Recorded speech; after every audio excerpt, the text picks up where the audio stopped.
हाँ जी, आप सभी को नमस्कार। स्वागत है आपका भाटिया आश्रम के इस ऑनलाइन प्लेटफॉर्म पर। तो आज की क्लास में जो अपना टॉपिक रहने वाला है वो है बजट। बजट की मुख्य विशेषताएं 2026 और 27 के बारे में पढ़ेंगे। और आप सभी को पता है कि 1 फरवरी संडे वाले दिन को बजट संसद में पेश किया गया और ये भारत के इतिहास में पहली बार हुआ है कि संडे वाले दिन बजट संसद में पेश किया गया। इसके अलावा हम बात करें भी जो अब तक बजट पेश किए गए हैं उनमें सबसे अधिक किस दिन को पेश किया गया था, तो वो सोमवार था भाई। उसके अलावा बात करें तो हमें पता है कि बजट 1 फरवरी को पेश किया जाता है और 31 जनवरी को आर्थिक समीक्षा आती है। अब बजट 2026-27 है और आर्थिक समीक्षा 2025 और 26 की है। अब बजट और आर्थिक समीक्षा में अंतर क्या है? What is the difference between economy survey and budget? तो सबसे पहले बात करें जो आर्थिक समीक्षा होती है, इकोनॉमी सर्वे, जो लास्ट साल सरकार का निकल चुका है उसका एक रिपोर्ट कार्ड होता है। अर्थात आर्थिक समीक्षा में वास्तविक आंकड़े होते हैं जो पीछे वाला साल गुजर चुका है, और बजट में एक अनुमान होता है। हमें पता है कि बजट क्या है? अनुमानित आय और प्रस्तावित व्यय का एक लेखा जोखा है। तो बजट जो अपकमिंग ईयर है उसके बारे में एक अनुमानित होता है, और जबकि आर्थिक समीक्षा है जो पीछे वाला साल गुजर चुका है उसके बारे में रियल डेटा सरकार के पास होता है। अब बात करते हैं, उससे पहले मैं स्टार्टिंग बजट पढ़ाना शुरू करता हूं, तो सबसे पहले ये बात सुन लें कि हम वही चीजें पढ़ेंगे जो आपके एग्जाम पॉइंट ऑफ व्यू से महत्वपूर्ण है। अर्थात I am not going to describe which are not important according to your exam, such as हम बात करें को बजट में क्या महंगा हो गया है, क्या सस्ता हो गया है, ये न्यूज चैनलों का काम है भी, अपना काम नहीं है, ये पेपर में नहीं आने वाला। और दूसरी बात करें तो हम स्टार्टिंग में मैं थ्योरी से शुरू करूंगा और बड़ी ईमानदारी से पढ़ेंगे। कोई ऐसा नहीं स्टार्टिंग में मैं आपको विभिन्न प्रकार के घाटों के बारे में बताऊं, वो लास्ट में पढ़ेंगे। तब तक आप स्टार्टिंग में यदि ज़्यादा जोर दे दिया तो आप बोर भी हो सकते हो और आपको लगेगा कि पता नहीं क्या है, समझ नहीं आ रहा, ऊपर से जा रहा है। तो स्टार्टिंग में धीरे से अपने थ्योरी से करेंगे, फिर आगे चलेंगे। और दूसरी बात, लास्ट में क्लास के लास्ट हिस्से में हम पढ़ेंगे कि जो विभिन्न प्रकार के घाटे हैं, जैसे राजकोषीय घाटा है, प्राथमिक घाटा है, उसके बाद राजस्व घाटा है, उसके बाद प्रभावी राजस्व घाटा है, ये जीडीपी का अपने कहेंगे भी कितना प्रतिशत अनुमान है। जैसे राजकोषीय घाटा जो आने वाला वित्त वर्ष है उसमें 4.3% अनुमान किया गया है, और लास्ट वाला जो साल अभी निकला है उसमें 4.4% था। तो विभिन्न प्रकार के घाटे क्लास के एंड में पढ़ेंगे, और विभिन्न प्रकार के सरकार को पैसा कहाँ से आता है, कहाँ जाता है, वो भी क्लास के आखिर में पढ़ेंगे उन बातों को। इसके अलावा बात करूं तो पूंजीगत व्यय मतलब कितने है, बजट कितने लाख करोड़ का है, राजस्व व्यय कितने है, राजस्व व्यय जीडीपी का कितना प्रतिशत है, पूंजीगत व्यय जीडीपी का कितना प्रतिशत है, राजस्व आय जीडीपी का कितना प्रतिशत, और पूंजीगत आय जीडीपी का कितना प्रतिशत है, ये सब बातें लास्ट में पढ़ेंगे। उससे पहले थ्योरी पढ़ेंगे। और मैं आपको बता दूं कि बजट में हमेशा ही एक तरफ अनुमानित आय और दूसरी तरफ प्रस्तावित व्यय होते हैं। आय में दो प्रकार की आय होती है, राजस्व आय और पूंजीगत आय, अर्थात revenue receipt and capital receipt. If we talk about the expenditure side of the budget then we can say that कि जो बजट की व्यय की बात होती है उसमें भी दो प्रकार के व्यय हैं। कौन से हैं? पूंजीगत व्यय और राजस्व व्यय। इन सभी के बारे में बात आज की क्लास में करेंगे। तो सबसे पहले शुरू करते हैं जी। हाँ जी, आप सभी को नमस्कार। स्वागत है आपका भाटिया आश्रम के इस ऑनलाइन प्लेटफॉर्म पर। तो आज की क्लास में जिस पर हम बात करने वाले हैं वो है बजट की मुख्य विशेषताएं 2026 और 2027। आप सभी को पता है कि बजट संसद में 1 फरवरी को पेश किया जाता है, और बजट से एक दिन पहले आर्थिक समीक्षा आती है। और आर्थिक समीक्षा कौन सी कहलाती है? 2025 और 2026 की। तो आर्थिक समीक्षा जो एक साल निकल चुका है उसका डेटाज होता है, और बजट में जो एक साल आने वाला है उसका अनुमान होता है। हमें पता है कि बजट अनुमानित आय और प्रस्तावित व्यय का एक लेखा जोखा होता है भाई। तो आज की क्लास में हम उन्हीं बिंदुओं पर बात करेंगे जो अपने एग्जाम पॉइंट ऑफ व्यू से महत्वपूर्ण है। ऐसा नहीं पढ़ाया जाएगा कि सारा बजट एक एक चीज पढ़कर चले। हमें कोई आर्थिक सलाहकार नहीं बनना किसी का, हमें सिर्फ एग्जाम पास करना है। उस पॉइंट ऑफ व्यू से हम पढ़ेंगे, और पढ़ाया जाएगा जैसे इकोनॉमी बजट की महत्वपूर्णता है उस हिसाब से हम पढ़ते हैं। तो सबसे पहले हम स्टार्ट करते हैं बजट के बारे में। तो मैं सबसे पहले यहाँ स्टार्ट करना चाहूँगा कि बजट के स्टार्टिंग में दे रखा है कि भारत की आर्थिक गति, और इस वाले बजट को सरकार ने आगे जो करता है वो लिखते हैं कि ये विकसित भारत का समावेशन के महत्वाकांक्षा का एक प्रकार का संतुलन बताया है। और आगे बात करें बजट के बारे में तो सरकार ने कहा है कि हम डाउट्स के स्थान पर, संशय के स्थान पर कार्रवाई करेंगे और वाक्पटुता की जगह पर हम स्थान पर सुधार करेंगे। मतलब हम ऐसा नहीं कि बोलते जाएंगे, हम हकीकत में उस चीजों की इंप्लीमेंट करेंगे धरती पर। आगे फिर लिखते हैं कि जो लोक लुभावने अपने कहेंगे दिखावे के स्थान पर जनहित को सरकार ने क्या दिया भाई, प्राथमिकता दी है। लोक लुभावने मतलब इस प्रकार जैसे मैनिफेस्टो आता है, अपने पता है कि राजनीतिक पार्टियों का, उस प्रकार से सरकार नहीं करने वाली, सिर्फ और सिर्फ जनहित की प्राथमिकता देने वाली है। आगे बात करते हैं तो अपने पास यहाँ पर निर्मला सीतारमन ने यह भी कहा कि हमारा जो पिछले 12 सालों का जो कार्यकाल है उसमें देश ने अपने कहेंगे भी ग्रोथ की है, इसके अलावा महंगाई से भी हम बचे हैं।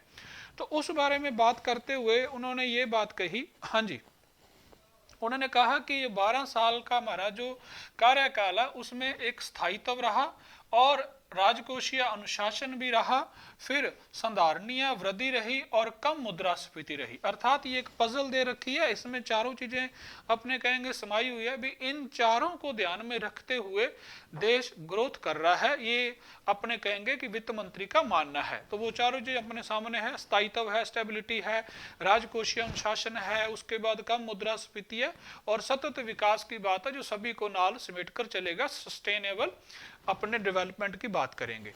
उसके बाद आगे चलते हैं तो इस पर वापस फिर आएंगे, पहले यहां पर आए तो अब की बार जो बजट दे रखा है उसके बारे में हम ये भी समझ लें कि सरकार ने कहा कि इस वाला बजट युवा शक्ति को समर्पित बजट है। तो उन्होंने कहा और सरकार का इस वाले बजट में संकल्प है, क्या संकल्प है, किसान, महिला, दलित, वंचित, शोषित, पीड़ित, पिछड़े वर्गों पर विशेष ध्यान केंद्रित करना है। अर्थात सरकार ने कहा है कि हम सभी का विकास और सभी के साथ वाली बात को प्रमुख रखेंगे। फिर आगे चलते हैं तो इस वाले बजट में जो हमें पता है कि मोदी सरकार जब भी गवर्नमेंट बजट पेश करती है तो कुछ ना कुछ नया लेकर आते हैं। इस वाले बजट उन्होंने क्या कहा, देखिए यहाँ पर कि 3 कर्तव्य बताए हैं इस वाले बजट में। तो पहला कर्तव्य जो रखा उन्होंने इस वाले बजट में, ये कर्तव्य हमें याद करने बहुत जरूरी है। तो पहले कर्तव्य की बात करें तो उन्होंने कहा कि आर्थिक विकास को गति प्रदान करना और धारणीय रखना, अर्थात गति भी देना और लगातार देना, वो कम ना हो पाए, ये हमारा पहला उद्देश्य उन्होंने या पहला कर्तव्य रखा, ये याद रखना है। दोबारा फिर आर्थिक विकास को गति प्रदान करना और धारणीय रखना। उसके बाद दूसरा कर्तव्य उन्होंने कहा कि हमारे लोगों की जो अपेक्षाएं हैं उनको पूरा करना, जो महत्वाकांक्षाएं हैं हमारे लोगों की उनको पूरा करना। तीसरा कर्तव्य रखा सबका साथ सबका विकास वाली बात करना, अर्थात सस्टेनेबल डेवलपमेंट की तरफ जाना, समावेशी विकास की तरफ जाना। तो 3 कर्तव्य हमने पढ़े, ये हमें तीनों के तीनों याद करने। इसके नीचे जो बातें लिखी हुई है इसे आप खुद पढ़ सकते हो, मुख्यतः 3 बातें थी वो मैंने आपको पढ़ा दी। अब पीछे चलते हैं, यदि बजट को हम गवर्नमेंट के बजट वाले अपने कहेंगे कि पोर्टल से डाउनलोड करें तो इस प्रकार से आता है। और उसके बाद जब हम जाते हैं PIB press information bureau website पर जाएंगे तो बजट के बारे में जो सरकार ने फिर वही कहेंगे बातें कही। तो उन्होंने क्या कहा कि कर्तव्य भवन में तैयार किया हुआ बजट है, उसके बारे में बात की गई। जो पहले अभी पढ़कर आए हैं उसी को दूसरे शब्दों में देखते हैं कि कर्तव्य भवन में बजट तैयार किया गया और कर्तव्य सरकार के बजट तैयार करने के 3 कर्तव्यों से बजट ये प्रेरित है। अभी जो पढ़कर आए हैं उसी को पढ़ रहे हैं लेकिन अन्य शब्दों में पढ़ रहे हैं, क्योंकि मैं हमेशा ही कहता हूं जब आप गवर्नमेंट एग्जाम की तैयारी करते हो तो ये सारे का सारा जो अपने कहेंगे कि प्री का एग्जाम होता है, जहाँ जो ऑब्जेक्टिव बेस पर एग्जाम है वो पर्यायवाची शब्दों का खेल होता है। ऐसा नहीं जो टीचर ने आपको पढ़ा रखा है, जहां आपने किसी बुक से पढ़ रखा है वो सेम ही उसी लैंग्वेज में प्रश्न पूछे जाएंगे, दैट इज नॉट पॉसिबल। हमेशा ही उसके पर्यायवाची शब्दों पर बात की जाती है। उसी प्रकार से जो पहले पढ़ा उसी पर दूसरे शब्दों में पढ़ते हैं।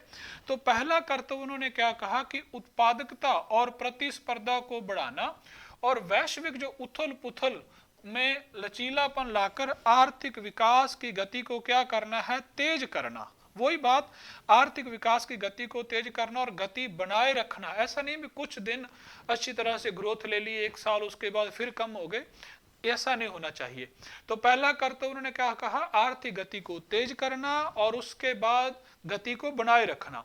यहाँ पर उन्होंने उत्पादकता, प्रतिस्पर्धा और वैश्विक उथल पुथल की बात भी की थी। वो हमें पता ही है कि जिस प्रकार से जियोपॉलिटिक्स चल रही है कि रूस और यूक्रेन का युद्ध है, दूसरी तरफ अमेरिका है, वो पता ही नहीं कब टैरिफ बढ़ा दे ट्रंप, तो ये अपने कहेंगे उथल पुथल हो रही है। इन सभी के बीच में सरकार ने कहा कि हमें अपनी आर्थिक विकास गति को तेज करना है। दूसरे कर्तव्य की बात करें तो भारत की समृद्धि के पथ पर सशक्त साझेदारी बनाने के लोगों की जो अपेक्षाएं हैं उनको क्या करना है भाई, पूरा करना, जो उन क्षमता को बढ़ाना है। तीसरा कर्तव्य की जो बात यहाँ पर की जा रही है वो है सबका साथ और सबका विकास दृष्टि के उनके अनुकूल काम करना और प्रत्येक भागीदारी, मतलब सबका साथ तभी होगा ना, प्रत्येक परिवार आएगा, उसमें समुदाय आएगा, संसाधनों, सुविधाओं और अवसरों तक पहुंच होगी सभी की, मतलब समाज के प्रत्येक वर्ग पर इसका अपने कहेंगे विकास का प्रभाव पड़ना चाहिए। तो ये 3 कर्तव्य बताए थे जिनकी हमने बात की है। अभी उससे आगे चलते हैं, दोबारा इस पर मैं फिर वापस आता हूं। अब यहां पर उन्होंने पहला कर्तव्य की जो बात करते हैं, भी जो पहला कर्तव्य था, पहला कर्तव्य क्या था, अभी पढ़ा हमने कि आर्थिक गति को तेज करना और उसकी गति, आर्थिक विकास को तेज करना और उसकी गति को बनाए रखना। तो लिखा पहला कर्तव्य आर्थिक विकास को तेज करना और उसकी गति को बनाए रखने के लिए 6 हस्तक्षेपों का प्रस्ताव किया। वो सबसे पहले क्या, मतलब अपने कहेंगे कि इन 6 की सहायता से ही सरकार क्या कर सकती है, भी आर्थिक विकास की गति को तेज कर सकती है और उच्च गति को बनाए रख सकती है। तो आगे चलते, सबसे पहले 7 रणनीतिक सीमा क्षेत्रों पर विनिर्माण का विस्तार करना, 7 रणनीतिक और सीमा क्षेत्रों पर विनिर्माण का विस्तार करना। इसके अलावा जब हम ऐसा भी पढ़ सकते हैं कि जो बजट है सारे का सारा विनिर्माण पर भी फोकस कर रहा है, भी मैन्युफैक्चर पर सरकार ज्यादा जोर दे रही है, मेक इन इंडिया पर ज्यादा जोर दे रही है सरकार। आगे चलता है, फिर है विरासत उद्योगों क्षेत्रों का पुनर्निर्माण करना। ये बिंदु आपको सारे के सारे याद रखने हैं। पहले कर्तव्य को प्राप्त करने के लिए अपने पास ये 6 बिंदु है। और फिर आगे लिखता है विरासत औद्योगिक क्षेत्रों का पुनर्निर्माण करना, अर्थात जो पुराने उद्योग है, हेरिटेज है, उनको दोबारा अपने कहेंगे पुनर्जीवित करना। और चैंपियन MSME अपने कहेंगे कि ये बहुत ही महत्वपूर्ण है, लघु उद्योग जिसकी बात करें, सूक्ष्म उद्योग की, तो उसे चैंपियन बनाना। आगे बात करते हैं संरचना पर जोर देना, इंफ्रास्ट्रक्चर पर बल देने की बात की गई है। उसके बाद इन्होंने फिर लिखा है, तो आगे है लंबी अवधि के लिए, हाँ जी, लंबी अवधि के लिए ऊर्जा सुरक्षा और स्थिरता को सुनिश्चित करना। और फिर शहरी नगर आर्थिक क्षेत्र का विकास करना, अर्थात शहरी क्षेत्र का विकास करना। एक बार दोबारा फिर पढ़ेंगे कि जो सरकार का पहला कर्तव्य है वो है आर्थिक विकास को तेज करना और उसकी गति को लगातार बनाए रखना। उसे पूरा करने के लिए इन 6 अपने मापदंडों की जरूरत है, अर्थात इन 6 सेक्टरों में काम करने की जरूरत है। अभी इन 6 के बारे में अलग अलग पढ़ेंगे तो आपको ये अच्छी तरह से याद होने चाहिए। उसके बाद अपने यहाँ पर बजट की बात करते हैं, तो अपने सामने एक बात यहाँ पर निर्मला सीतारमण ने ये भी कही है, वो यहाँ पर देखना कि उन्होंने कहा कि लगभग 7% की जो उच्च विकास दर है, लगभग 7% की जो उच्च विकास दर है, उसे प्राप्त करने के लिए हमने कुछ काम किए। उनमें क्या था, मतलब उसे जो प्राप्त किया जाके प्राप्त करेंगे तो हमें किन किन सेक्टरों पर जोर देना होगा, ऊर्जा सुरक्षा पर देना होगा, महत्वपूर्ण आयात पर कम निर्भरता करनी होगी, अर्थात हमें भारत में ही कहेंगे उनका निर्माण करना होगा, विनिर्माण सेक्टर को हमें उसमें अच्छी तरह से काम करना होगा, संरचनात्मक सुधार करने होंगे, राजकोषीय विवेक करना होगा, अर्थात को राजकोषीय घाटे को कम करना होगा। उसके बाद मौद्रिक स्थिरता होनी चाहिए, फिर सार्वजनिक निवेश पर विशेष जोर देना चाहिए, और फिर सरकार के कार्यों में नागरिकता को लाभ होना चाहिए और घरेलू विनिर्माण क्षमता को बढ़ाना चाहिए। तो ये अपने कहेंगे कि 7% विकास दर को प्राप्त करने के लिए कुछ क्षेत्रों में काम किया जाना है, तो वो हमें ये भी याद होने चाहिए भाई। आगे बात करते हैं, इससे आगे चलते हैं। तो ये हमने अभी पढ़ कर गए हैं। फिर उसके बाद यहाँ पर देखना भारत की सुधार एक्सप्रेस। असल में ये नाम इतने बड़े बड़े हैं, इसमें कुछ ऐसी बड़ी बात नहीं जो हमें याद नहीं होगी। सरकार ने ऐसा समझ लो कि माहौल बनाने के लिए ये बातें की हुई है आपके सामने।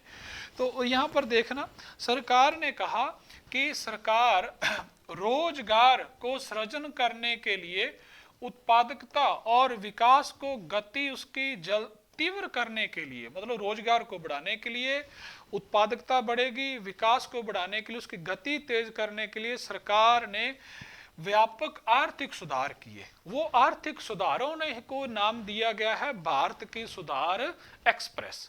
तो ये इतनी बात है जो सरकार ने सुधार किए। अब सुधारों की बात करें तो सबसे पहले जीएसटी का सरलीकरण। हमें पता है कि लास्ट साल जीएसटी सरलीकरण की बात करें तो जो लास्ट साल में पता है 2.0 जीएसटी के रिफॉर्म थे वो लास्ट साल सितंबर में लागू किए गए थे। और उसमें तभी से हमने कहे कि सरकार ने जो अपने कहेंगे कि घरेलू भोग वाली वस्तु थी जो गरीब जनता खरीदती उन्हें सस्ता किया जीएसटी में, और जो वस्तुएं महंगी थी लग्जरी गुड्स थी उन्हें महंगा किया। इसी कारण सरकार का मानना है कि जीएसटी की दरों को कम करने से देश में जो उपभोग है वो ज्यादा हो रहा है और उससे क्या है देश में मांग बढ़ रही है। आगे बात करते हैं तो जीएसटी का सरलीकरण किया, उसके बाद श्रम संहिताओं और अनिवार्य, अब यहां पर है लेबर कोड्स, अर्थात ये इस शब्द को समझे क्या है। अर्थात इन्होंने ये कहा कि जो कर्मचारी और श्रमिकों के बीच में जो संबंध है वो अच्छी तरह से उनमें सुधार आएंगे। पहले क्या था कि कर्मचारी और श्रमिकों के बीच में कुछ ऐसी प्रकार की जटिलताएं थी कि वे एक अच्छा माहौल में काम नहीं कर सकते थे, तो उन्होंने श्रम संहिताओं को सुधार किया। अनिवार्य गुणवत्ता को लागू किया, मतलब कोई वस्तु का निर्माण किया जा रहा है किसी वस्तु का, तो पहले उसका मापदंड था बहुत ही ज्यादा अच्छी होनी चाहिए, इसमें ये मापदंड जिनको पूरा नहीं किया जा सकता था। लेकिन अब उन्होंने कहा भी अनिवार्य ही गुणवत्ता होनी चाहिए, तो इस प्रकार का सुधार किया। आगे चलते हैं और लगभग 350 सुधार किए गए हैं। दोबारा फिर आगे यहां पर कि आर्थिक सुधार एक्सप्रेस ने सरकार ने कहा कि हमने जीएसटी का सरलीकरण किया, उसके बाद श्रम से संबंधित जो नियम थे उनको सरल किया, अनिवार्य गुणवत्ता और नियंत्रण आदेशों को विकेंद्रीकरण किया। आगे सरकार ने उच्च स्तरीय समितियों का गठन किया गया है। और आगे यहाँ पर है भारत के सुधार एक्सप्रेस में गैर विनियमन और अनुपालन अपेक्षाओं को क्या करना है, कम करना है। तो ये अपने कहेंगे ब्लू बॉक्स में गैर विनियमन, तो विनियमन का मतलब क्या होता है, रेगुलेशन करना, नए नियम बनाना, और इससे क्या कर दिया, डी रेगुलेशन कर दिया, अर्थात वो नियम जिस कारोबार को शुरू करने के लिए चाहिए उन्हें पहले से सरल किया गया, उन्हें पहले से कम किया गया है। और अनुपालन अपेक्षाओं को मतलब अर्थात यदि किसी को कोई कारोबार शुरू करना था, हो सकता है उन्हें 10 प्रकार के विभागों से मंजूरी लेनी पड़ती हो, अब सरकार ने कहा कि 10 नहीं 4-5 में इसका काम चल जाएगा। तो इस प्रकार सरकार ने सुधार किए और इसमें राज्य सरकारों के साथ सरकार मिलकर काम कर रही है। तो जो जितने सुधार थे उन्होंने सरकार ने उनको भारत की सुधार एक्सप्रेस का नाम दिया भाई। हाँ जी, आगे चलते हैं। फिर अपने पास आ रहा है कि वृद्धि और विकास के स्तंभ बनाए हैं। इस बार बजट में वृद्धि और विकास के स्तंभों की बात हो रही है, तो वो कौन कौन से हैं वो हमें पता होनी चाहिए, याद रखने हैं। आर्थिक वृद्धि को बनाए रखना, मतलब यदि अपने ग्रोथ चाहते हैं, डेवलपमेंट चाहते हैं, उसके लिए आर्थिक वृद्धि को बनाए रखना। और आर्थिक वृद्धि किसे कहते हैं, विदेश में घरेलू वस्तु और सेवाओं का उत्पादन करना, अर्थात जीडीपी की दर को उच्च करेंगे तो अपने आप ही आर्थिक वृद्धि होगी। फिर विकास के बुनियाद को मजबूत करना, और आप सभी को पता है कि आर्थिक समृद्धि को मापने के लिए ट्रेडिशनल मेथड होते हैं, जब भी आपका सिलेबस पहले बदला है उसमें लिख भी रखा है। तो पारंपरिक जो माप है वो कौन सा है, जीडीपी है, जीएनपी है, एनडीपी है, एनएनपी है, पर कैपिटा इनकम है। और उसके अलावा आर्थिक विकास को बुनियाद को मजबूत करना, और विकास को मापने के लिए क्या है, विभिन्न प्रकार के सूचकांक है, उनमें से एक महत्वपूर्ण सूचकांक है एचडीआई। आगे बात करते हैं, जन केंद्रित विकास होना चाहिए, अर्थात सभी को साथ लेकर चलना है, सभी पर विकास का असर होना चाहिए। और फिर आगे है विश्वास आधारित व्यवस्था होनी चाहिए, व्यापार सुगमता और जीवन सुगमता होनी चाहिए, और राजकोषीय मामले होने चाहिए। तो एक बार इसे आप नोट करोगे, क्या अपने पास वृद्धि और विकास के स्तंभ बनाए हैं, सरकार ने बताए हैं, ये हमें अच्छी तरह से याद होने चाहिए। धीरे धीरे हम बजट की तरफ पढ़ रहे हैं, जहां अपने कहेंगे कि मैं एक साधारणतः स्टार्टिंग से बजट पर आ रहा हूं। उसके बाद हम पढ़ेंगे कि पूंजीगत के बारे में, खर्च क्या है, राजस्व व्यय के बारे में बात करेंगे, तो वो लास्ट में करेंगे, पहले नहीं पढ़ेंगे। पहले वो स्टूडेंट देखकर पहले ही डर जाता है उनके बातों में।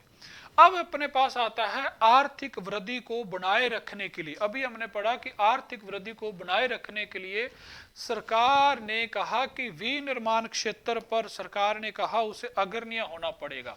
विनिर्माण क्षेत्र पर अगर मतलब उसे उच्च लेवल पर जाने के लिए सरकार ने कुछ सुझाव, जहां कुछ योजनाएं सरकार शुरू कर रही है विनिर्माण क्षेत्र में। तो सबसे पहले है बायोफार्मा शक्ति, अर्थात सरकार ने कहा कि मेडिकल क्षेत्र में भी हमें पूरी तरह से सशक्त होना है, तो बायोफार्मा शक्ति की बात है। उसके बाद सीपीएसई हाईटेक टूल रूम बनाना, और ये कहां पर बनाए जाएंगे? 2 स्थानों पर बनाए जाएंगे। अभी तक वो स्थान की बात नहीं है, धीरे धीरे बजट इंप्लीमेंट होएगा तो हम पढ़ते जाएंगे, विभिन्न प्रकार के योजना को लागू होएगी तो आगे जाकर पढ़ते जाएंगे। अभी फिलहाल इतना ही पढ़ना है कि सीपीएसई के हाईटेक टूल रूम में 2 स्थानों पर करना। उसके बाद फिर कहा कि कंटेनर का विनिर्माण की स्कीम है, कंटेनर के विनिर्माण की स्कीम है। उसके बारे में जो बात की गई है, थोड़ा सा मैं इसे जूम कर देता हूं, मुझे लग रहा है थोड़ा सा कम दिखाई दे रखा होगा। तो कंटेनर के निर्माण की बात है, तो 5 वर्ष की अवधि में 10,000 करोड़ खर्च करने हैं।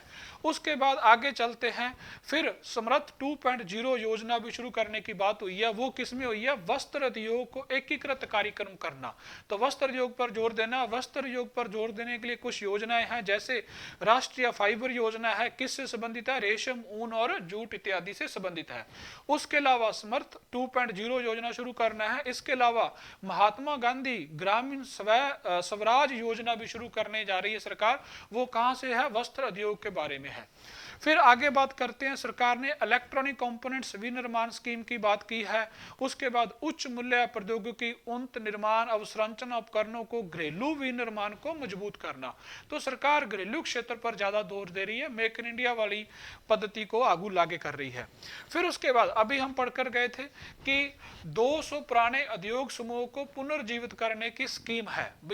जो हमारी विरासत है, इसको अन्य शब्दों में ऐसे समझ सकते हैं कि विरासत के औद्योगिक क्षेत्रों का कायाकल्प करना है। वो कैसे होगा? 200 पुराने उद्योग हैं, उन समूहों को पुनर्जीवित करने की स्कीम है सरकार की। फिर इंडिया सेमीकंडक्टर मिशन है 2.0। हमें पता है कि 2021 में 1.0 था, अब 2.0 है। ये शुरू करने की बात हुई है। खेल कूद में किफायती सामानों विनिर्माण पर चर्चा की जा रही है, और घरेलू उत्पादन को बढ़ाने के लिए 3 समर्पित रासायनिक पार्क स्थापित करने की बात है। ये महत्वपूर्ण बातें हैं भाई। 3 समर्पित रासायनिक पार्क की बात है सरकार कर रही है। उसके बाद सरकार ने कहा कि रेयर अर्थ परमानेंट मैग्नेट की बात हो रही है, अर्थात दुर्लभ खनिज कॉरिडोर बनाए जाएंगे। मतलब रेयर अर्थ मैग्नेट, हमें पता है कि इसमें चाइना अग्रसर रहता है, तो भारत सरकार कह रही है कि हम अपने देश में इस प्रकार के मैग्नेट को खोजने की बात करेंगे। तो उसके लिए क्या होगा? रेयर अर्थ परमानेंट मैग्नेट, उसके अलावा अनुसंधान करना, खनन है, प्रसंस्करण है, विनिर्माण के लिए स्कीम है। इन सभी के लिए दुर्लभ खनिज कॉरिडोर बनाना। और कितने स्टेट में बनाने की बात हुई है? उड़ीसा, केरल, तमिलनाडु और आंध्र प्रदेश में बनाने की बात हुई है। तो इन सभी को छोटा कर एक बार देख लेते हैं कि आर्थिक वृद्धि को बनाए रखने के लिए सरकार ने इन सभी पर बात की है। तो ये हमने पढ़ लिया है, तो इसे आप अच्छी तरह से याद रखोगे। उसके बाद है विनिर्माण क्षेत्र को गति प्रदान करना व सुधार। मतलब विनिर्माण क्षेत्र को गति प्रदान करने के लिए कर सुधार किए गए हैं कुछ। मतलब कौन से कर सुधार किए गए हैं विनिर्माण क्षेत्र को बढ़ाने के लिए? और अभी हम विनिर्माण क्षेत्र की बात कर रहे हैं भाई, तो उसमें सबसे पहले यहाँ पर ये आ जाएंगे अपने क्या कि भरोसेमंद जो विनिर्माता है उन्हें आस्तिक शुल्क भुगतान करने की बात हो रखी है। और आगे चलते इस बारे में ज्यादा नहीं पढ़ने की जरूरत, सिर्फ हमें यही पढ़ लें कि जैसे एयरक्राफ्ट विनिर्माण में जो कंपोनेंट्स पार्ट बनाए जाएंगे उस पर जो सीमा शुल्क है उसमें छूट दी गई है। अर्थात विनिर्माण क्षेत्र में जो कस्टम ड्यूटी है उसमें भाई छूट देकर सरकार चलती है। इसमें इतना ही अपने सफिशिएंट है, देख लें। आगे चलते हैं, तो हम पता था कि एमएसएमई को चैंपियन बनाने के लिए अभी हमने पढ़ा था, हाँ जी, हाँ जी, एमएसएमई को चैंपियन के रूप में विकसित करने के लिए, अर्थात अभी हम पढ़कर गए थे कि सरकार के पहले कर्तव्य को पूरा करने के लिए किसकी जरूरत है भाई, तो वो एमएससी को चैंपियन बनाने की बात हुई है। तो इसे अपने कहेंगे त्रिआयामी दृष्टिकोण के हिसाब से इसे देखा जा रहा है, मतलब 3 प्रकार के दृष्टिकोण से अपने कहेंगे कि एमएसएमई को चैंपियन बनाया जाएगा। वो क्या है, सबसे पहले इक्विटी सहायता। इक्विटी सहायता मतलब पैसे की सहायता देना। वो क्या है, 10,000 करोड़ की समर्पित अपने कहेंगे एसएमई विकास निधि का निर्माण करना है। याद रखना, एमएसएमई के लिए इक्विटी सहायता के लिए 10,000 करोड़ की एसएमई विकास निधि का विकास करना है। इसके अलावा 2,000 करोड़ के आत्मनिर्भर भारत के लिए भी अपने कहेंगे कि टॉप अप की बात हो रखी है। नंबर 2 पर है ट्रेड्स के माध्यम से नकदी की सहायता देना। तो एमएससी को चैंपियन बनाने के लिए 3 प्रकार के आयाम है, उसमें सबसे पहला इक्विटी सहायता, दूसरा ट्रेड्स के माध्यम से नकदी सहायता देना, और आगे बात करते हैं तो फिर अपने पास आ जाता है भाई, हाँ जी, पेशेवर सहायता देना। अब पेशेवर सहायता की बात हो रही तो ये देखें क्या है, तो किफायती लागत पर, कम लागत पर अनुपालन करने के लिए एमएससी को सहायता देने के लिए विशेष रूप से टायर 2 और टायर 3 मतलब कॉरपोरेट मित्र तैयार करने की बात की जा रही है। पेशेवर सहायता देने की बात की जा रही है, अर्थात उन सेवाएं देना जो प्रोफेशनल लोग हैं अपनी सेवाएं एमएसएमई क्षेत्र को दे सकते हैं। आगे बात करते हैं तो इस प्रकार से ट्रेड्स की बात करें तो कॉरपोरेट सेक्टर और बेंचमार्क के रूप में कार्य करता है।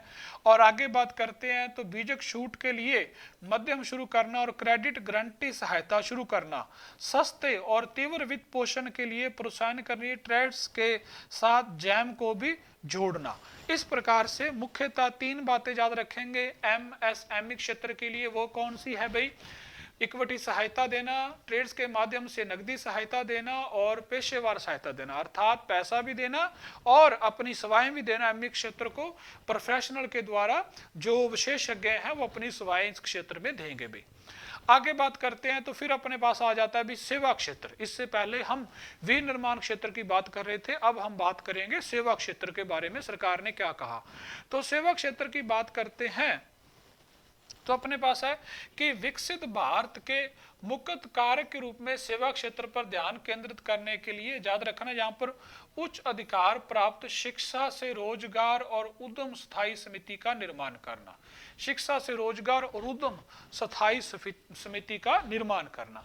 आगे बात करते हैं स्वास्थ्य की बात हो रही है तो 10 विषयों से संबंधित स्वास्थ्य जो पेशेवर हैं AHP उनके लिए नए संस्थानों का अपने कहेंगे भाई उन्हें शुरू करना और उनकी स्थापना करना। दोबारा फिर 10 विषयों से संबंधित जो स्वास्थ्य पेशेवर हैं AHP उनके लिए संस्थानों का निर्माण करना और स्थापना करने की बात की गई है। उसके बाद आगे चलते हैं, यदि देखभाल परिवेश की बात करते हैं तो इन्होंने ये भी कहा है देखभाल के लिए कि 1.5 लाख, हाँ जी, 1.5 लाख बहुकुशल देखभाल कार्यों के लिए प्रशिक्षित करने के लिए विभिन्न प्रकार के आधारित कार्यक्रम तैयार करना है भाई। उसके बाद आगे चलते हैं, चिकित्सा और पर्यटन की बात की जा रही है तो निजी क्षेत्र के साथ साथ भागीदारी में चिकित्सा मूल्य पर्यटन हेतु 5 केंद्रों की स्थापना बात की है और राज्य की सहायता देने के लिए योजना है। तो आप यहाँ पर ध्यान रखना, इसके लिए 5 केंद्र स्थापित किए जाएंगे।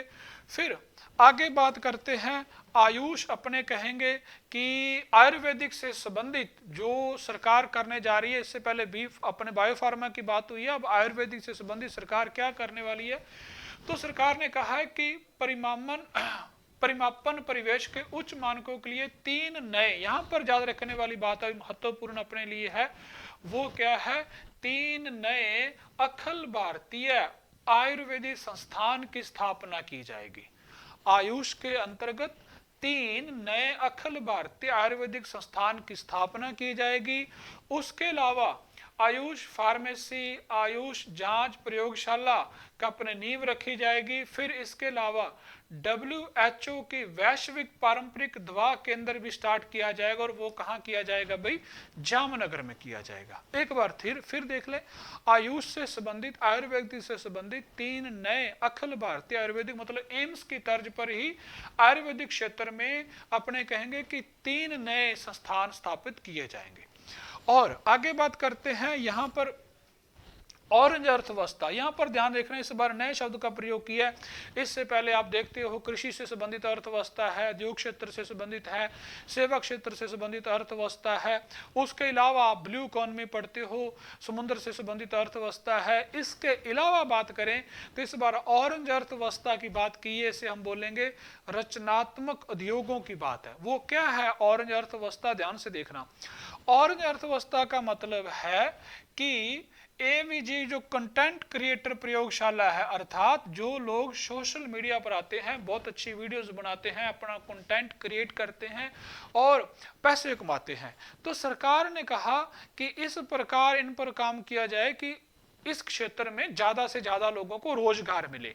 तो उसके लिए सरकार ने 15,000 माध्यमिक विद्यालयों और 5 महाविद्यालयों में AVGC कंटेंट क्रिएटर प्रयोगशाला की स्थापना करने की बात हुई है। अर्थात सोशल मीडिया पर जो कंटेंट राइटर हैं उनके लिए 15,000 माध्यमिक विद्यालय और 500 महाविद्यालयों में इस प्रकार की प्रयोगशाला स्थापित करना है कि जो सोशल मीडिया पर अपना कंटेंट बनाना चाहता है वो और भी बेहतर बनाए। और उसके लिए ये कहां से इन्हें ट्रेनिंग मिलेगी? Indian institute of creative technology and Mumbai की बात हुई है भाई। वहां से अपने कहेंगे कि इस संस्थान की सहायता से ये कंटेंट राइटर को सहायता मिलेगी। तो कौन सा संस्थान है? Indian institute of creative technology. आगे बात करते हैं, डिजाइन की बात हो रही है यहाँ पर। तो भारत के पूर्वी क्षेत्र की चुनौती मार्ग के माध्यम से नए राष्ट्रीय डिजाइन संस्थान की स्थापना करना। तो पूर्वोत्तर राज्यों की बात की गई है। फिर खेल की बात है, साधारणतः बात है। आगे चलते हैं भाई। उसके बाद शिक्षा की बात करें तो यहाँ पर बहुत महत्वपूर्ण चीज हमें समझनी चाहिए कि शिक्षा बड़े औद्योगिक और लॉजिस्टिक गलियारे के आसपास 5 विश्वविद्यालय टाउनशिप का विकास करना। अर्थात सरकार कह रही है जहां पर बड़े औद्योगिक गलियारे हैं उनके साथ साथ 5 विश्वविद्यालय टाउनशिप विकास करना है। और प्रत्येक जिले में उच्च शिक्षा के लिए जो संस्थान है उसमें महिला छात्रावास की बात हुई है, अर्थात गर्ल हॉस्टल की बात हुई है, प्रत्येक जिले में बनाया जाएगा। उसके बाद आगे बात करते हैं शिक्षा के बारे में। तो यहाँ पर देखना कि खगोल भौतिक और खगोल विज्ञान को बढ़ावा देने के लिए 4 टेलीस्कोप की स्थापना की बात की गई है भाई। 4 टेलीस्कोप की स्थापना की बात हुई है। वो कौन कौन से 4 है? यहाँ पर देखना, सबसे पहले national large solar telescope, national large solar telescope. दूसरा है अपने पास national large optical infrared telescope. तीसरा अपने पास है भाई हिमालयन चंद्र टेलीस्कोप। और चौथा अपने पास है भाई द कॉस्मोस 2 प्लेनेटोरियम की स्थापना की बात हुई है। तो इस प्रकार 4 टेलीस्कोप की बात हुई है स्थापित करने के लिए। ये किस क्षेत्र में आ रहा है अभी? ऊर्जा क्षेत्र में इन सभी की बात की गई है। आगे चलते हैं फिर। इस थोड़ा सा यहाँ पर ध्यान देने वाली बात है, यहाँ पर भी देखना पर्यटन की बात सरकार किस प्रकार कर रही है भाई। पर्यटन पर सरकार किस प्रकार पर योगदान या किस पद्धति से, किस अपने कहेंगे कि ढंग तरीके से सरकार काम कर रही है, वो क्या है कि सरकार ने कहा कि शिक्षा जगत और उद्योग और सरकार के बीच सेतु के रूप में राष्ट्रीय संस्थान की स्थापना करना, अर्थात अपने कहेंगे नेशनल हॉस्पिटैलिटी इंस्टीट्यूशन की बात की गई है। तो अपने वो क्षेत्र की बात हो रही है जहां पर होटल मैनेजमेंट की बात होती है। तो उसमें सरकार ने कहा कि राष्ट्रीय संस्थान की स्थापना करना, लेकिन किसकी सहायता से? शिक्षा, उद्योग और सरकार, इन तीनों के बीच में। अब इसके लिए सरकार ने काम किया है। तो सबसे पहले तो 20 विशेष, हाँ जी, तो 20 विशेष पर्यटन स्थलों में 10,000 गाइडों को कौशल विकास के लिए पायलट स्कीम लेकर आ रही है। अर्थात सरकार चाह रही है कि देश में पर्यटन का विकास हो, लेकिन उसमें शिक्षा की सहायता से हो। शिक्षा की सहायता से क्या होगा? सरकार ने कहा कि हम एक ऐसी योजना लेकर आए जिसे पायलट योजना का नाम दिया गया। उसमें 20 विशेष पर्यटन स्थलों में 10,000 गाइड नियुक्त करने, तो उनका कौशल विकास होना चाहिए। अर्थात कोई टूरिस्ट आता है घूमने के लिए, तो हमने कहते हैं ना, वो गाइड की सहायता से जो जिस जगह पर घूमने जाता है तो वहाँ की जानकारी मिलती है। तो सरकार 10,000 इस प्रकार के गाइड पैदा करने जा रही है जो अपने कहेंगे टूरिस्ट क्षेत्र को बढ़ावा देंगे। लेकिन उसके लिए सरकार ने क्या, 20 विशेष पर्यटन स्थलों पर होगा। अब यहाँ पर देखना, जो पायलट स्कीम है ये कैसे काम करेगी, मतलब किस प्रकार से जो 10,000 गाइड है उनको कौशल का विकास किया जाएगा। तो यहाँ देखना, भारतीय प्रबंधन संस्थान की सहायता से 12 सप्ताह का उच्च गुणवत्ता प्रशिक्षण पाठ्यक्रम शुरू किया जाएगा। अर्थात किसी आदमी को आपने शिक्षित करना है टूरिस्ट क्षेत्र में, उसे गाइड बनाना है, तो उससे कहाँ से पढ़ना होगा? तो उसके लिए भारतीय प्रबंधन संस्थान की सहायता से 12 सप्ताह का एक प्रोग्राम होगा, उच्च गुणवत्ता प्रशिक्षण कार्यक्रम का उसे पाठ्यक्रम पढ़ना होगा। तो वो फिर किस में आ जाएगा भाई? 10,000 गाइड इस प्रकार से अपने कहेंगे सरकार तैयार करेगी टूरिस्ट के लिए। उसके बाद आगे बात करते हैं, तो सभी महत्वपूर्ण स्थान के डिजिटल दस्तावेज बनाने के लिए राष्ट्रीय गंतव्य डिजिटल ज्ञान ग्रिड का निर्माण करना। अर्थात सरकार इस प्रकार से डिजिटल अपने कहेंगे कि टूरिस्ट को करने जा रही है कि उससे संबंधित जो जानकारी है वो कभी नष्ट नहीं होगी, सालों साल वो पड़ी रहेगी। तो उसके लिए क्या है? राष्ट्रीय गंतव्य डिजिटल ज्ञान ग्रिड की स्थापना करना। उसके बाद यहाँ पर थोड़ा सा कॉम्प्लिकेटेड दिख रखा होगा आपको, तो थोड़ा सा मैं बड़ा कर देता हूँ। और मैंने ना सभी चीजों को एक जगह पर समेटने की कोशिश की है, इस हिसाब से थोड़ा सा मैंने यहाँ पर काम किया है। अब यहाँ पर देखते हैं, अभी यहाँ पर देखना आप, चुनिंदा राज्यों में पारिस्थितिकी रूप में संधारणीय माउंटेन ट्रेल्स, यहाँ पर याद रखना माउंटेन ट्रेल्स, और फिर है टर्टल ट्रेल्स, और फिर बर्ड वॉचिंग ट्रेल्स विकसित करना है। दोबारा फिर पर्यावरणीय से संबंधित, पारिस्थितिकी से संबंधित सरकार ने माउंटेन ट्रेल्स, टर्टल ट्रेल्स और बर्ड वॉचिंग ट्रेल्स को विकसित करना है। अब यहाँ पर 3 की बात हो रही है, एक माउंटेन है, दूसरा टर्टल है, और तीसरा बर्ड वॉचिंग टर्टल्स है। अब सबसे पहले माउंटेन ट्रेल्स की बात है, वो कहाँ पर होगा? माउंटेन्स की बात है, वो है हिमाचल प्रदेश में है, उत्तराखंड में है, जम्मू एंड कश्मीर में है। जम्मू एंड कश्मीर की बात करें तो पूर्वी घाट के से जो आरुक्की घाटी है वहां पर होगा, और पश्चिमी घाटी में अपने कहेंगे कि पौधी गई मिलाई पर ये स्थान है जम्मू कश्मीर में, पूर्वी घाट और पश्चिमी घाट, वहां पर अपने कहेंगे कि माउंटेन ट्रेल्स की बात होगी। उसके बाद टर्टल ट्रेल्स की बात करते हैं तो वो कहां पर होने वाली है? वो उड़ीसा, कर्नाटक और केरल में होने वाली है। जो टर्टल ट्रेल्स है 2 नंबर, वो उड़ीसा, कर्नाटक और केरल में है। उसके बाद बर्ड वॉचिंग जो ट्रेल्स है वो कहां पर है? आंध्र प्रदेश, तमिलनाडु में पुलिकट झील के किनारे ये भाई प्रोग्राम विकसित किया जाएगा। आगे बात करते हैं तो 15 पुरातत्व स्थलों की अपने कहेगा उन्हें जीवंत करने के लिए, उनके सांस्कृतिक गंतव्य के लिए विकसित करना है।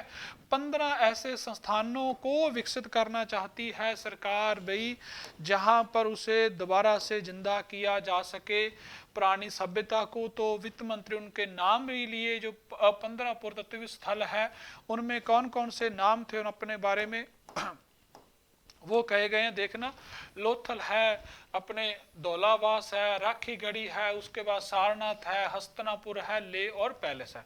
इस प्रकार के नाम है, वहां पर 15 पुरातत्व स्थलों को जीवंत करना है। आगे बात करते हैं सेवा क्षेत्र की बात है। इससे पहले हमने विनिर्माण क्षेत्र की बात की थी, उससे बाद आगे बात करें कि सेवा क्षेत्र को बल देने के लिए सरकार ने कुछ सुधार किए। उन सुधारों में ये सभी साधारणतः है, खुद भी पढ़ सकते, इतने काम के भी नहीं है। सिर्फ हमें यहाँ पर एक ही बात पर ध्यान देना है कि भारत आधारित जो डेटा सेंटर है, 1 मिनट भी, हाँ जी, भारत आधारित जो डेटा सेंटर सेवाओं के माध्यम से वैश्विक ग्राहकों के लिए, अर्थात भारत की सेवाएं वैश्विक ग्राहकों के लिए विश्व स्तर पर पहुंचाने के लिए क्लाउड से सेवाएं प्रदान करने वाली विदेशी कंपनियों को वर्ष 2047 तक कर राहत का प्रावधान है। तो 2047 तक क्लाउड्स कंपनियों के लिए कर में राहत देने वाली बात की है सरकार ने। तो ये बात एक अपने महत्वपूर्ण पढ़ने वाली थी। बाकी साधारणतः बातें हैं, उतनी अपने exam of point of view से काम में नहीं आने वाली हैं भाई। उसके बाद बात करते हैं वित्तीय क्षेत्र की। हमें पता है कि बजट जब भी बात लेकर आता है तो वो वित्तीय क्षेत्र से संबंधित बात आती है। वित्तीय क्षेत्र की बात करें तो सरकार के पास दो प्रकार से मतलब सरकार पैसा ले सकती है, एक बैंकिंग सेक्टर से ले सकती है, उसके बाद शेयर मार्केट से सरकार पैसे का प्रबंध करती है। इसने कहा कि भारत के अगले विकास चरण के अनुरूप विकसित भारत के लिए, कौन सा विकसित भारत के लिए, बैंकिंग संबंधी उच्च स्तरीय समिति का गठन किया जाएगा। ये बात आपको याद रखनी है कि बैंकिंग संबंधी उच्च स्तरीय समिति का गठन किया जाएगा भाई।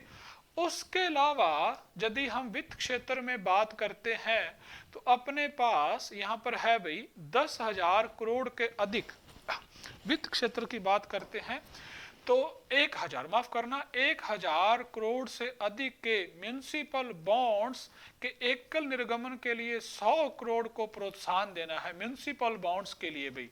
और अमृत तहत वर्तमान योजना जारी रखी जाएगी।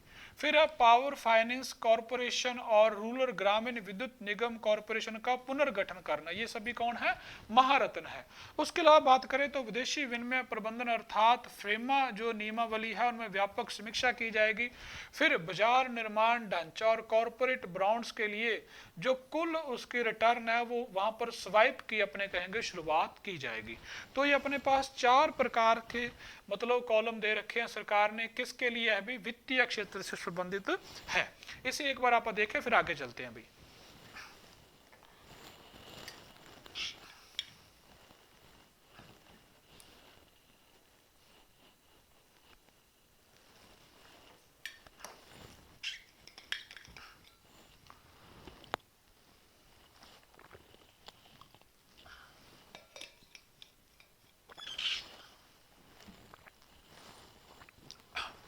हाँ जी, उसके बाद आगे बात हो रही है तो वित्तीय क्षेत्र में कुछ कर प्रस्ताव भी किए गए हैं। ये महत्वपूर्ण है भी, इसे हमें समझना होगा।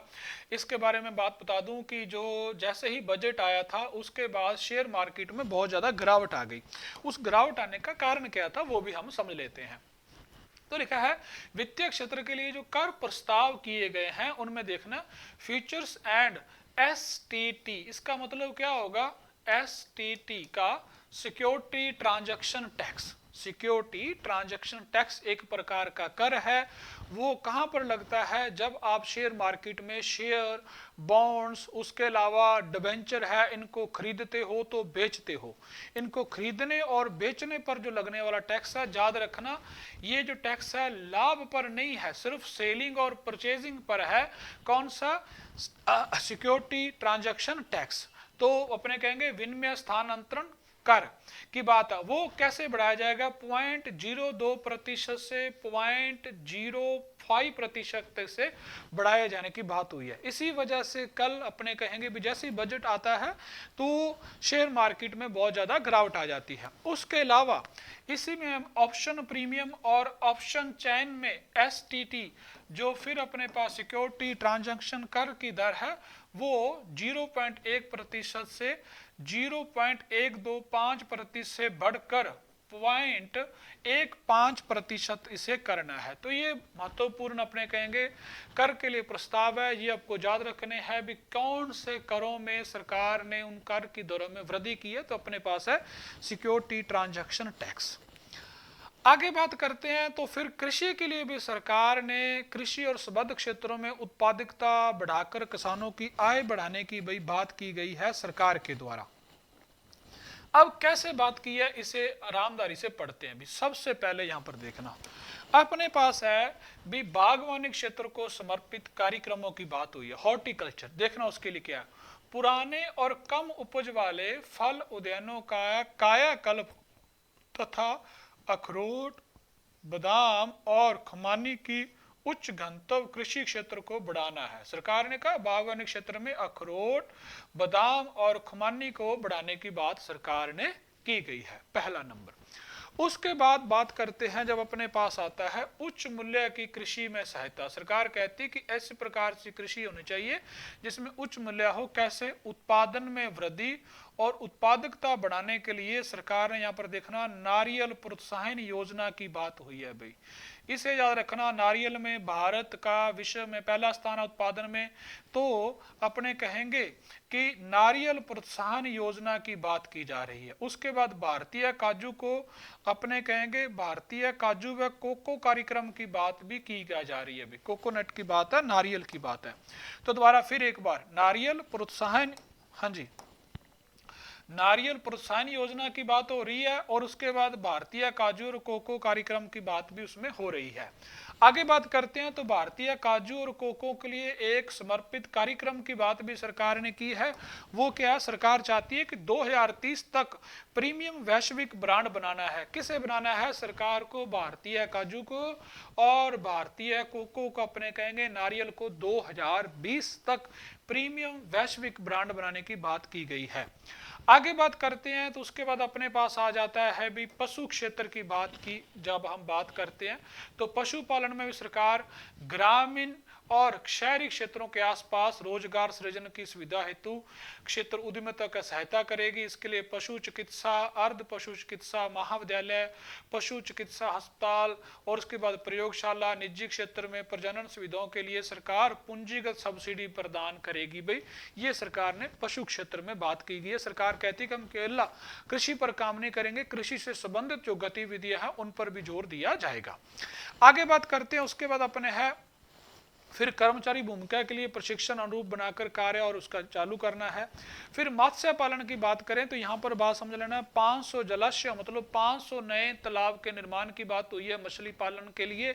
तो अमृत सरोवरों को एकीकृत विकास है, तटीय क्षेत्रों में मत्स्य पालन मूल्य श्रृंखला का सुदृढ़ीकरण है, फिश एफपीओ के साथ स्टार्टअप और महिला प्रधान समूह के लिए जोड़ने के लिए बाजार को संपर्क बनाना है। यहाँ पर याद रखना अपने स्टार्टअप की बात कर रहे हैं और उसके बाद जो महिला प्रधान समूहों की बात यहाँ पर की गई है, शी मार्ट की यहाँ पर बात की गई है।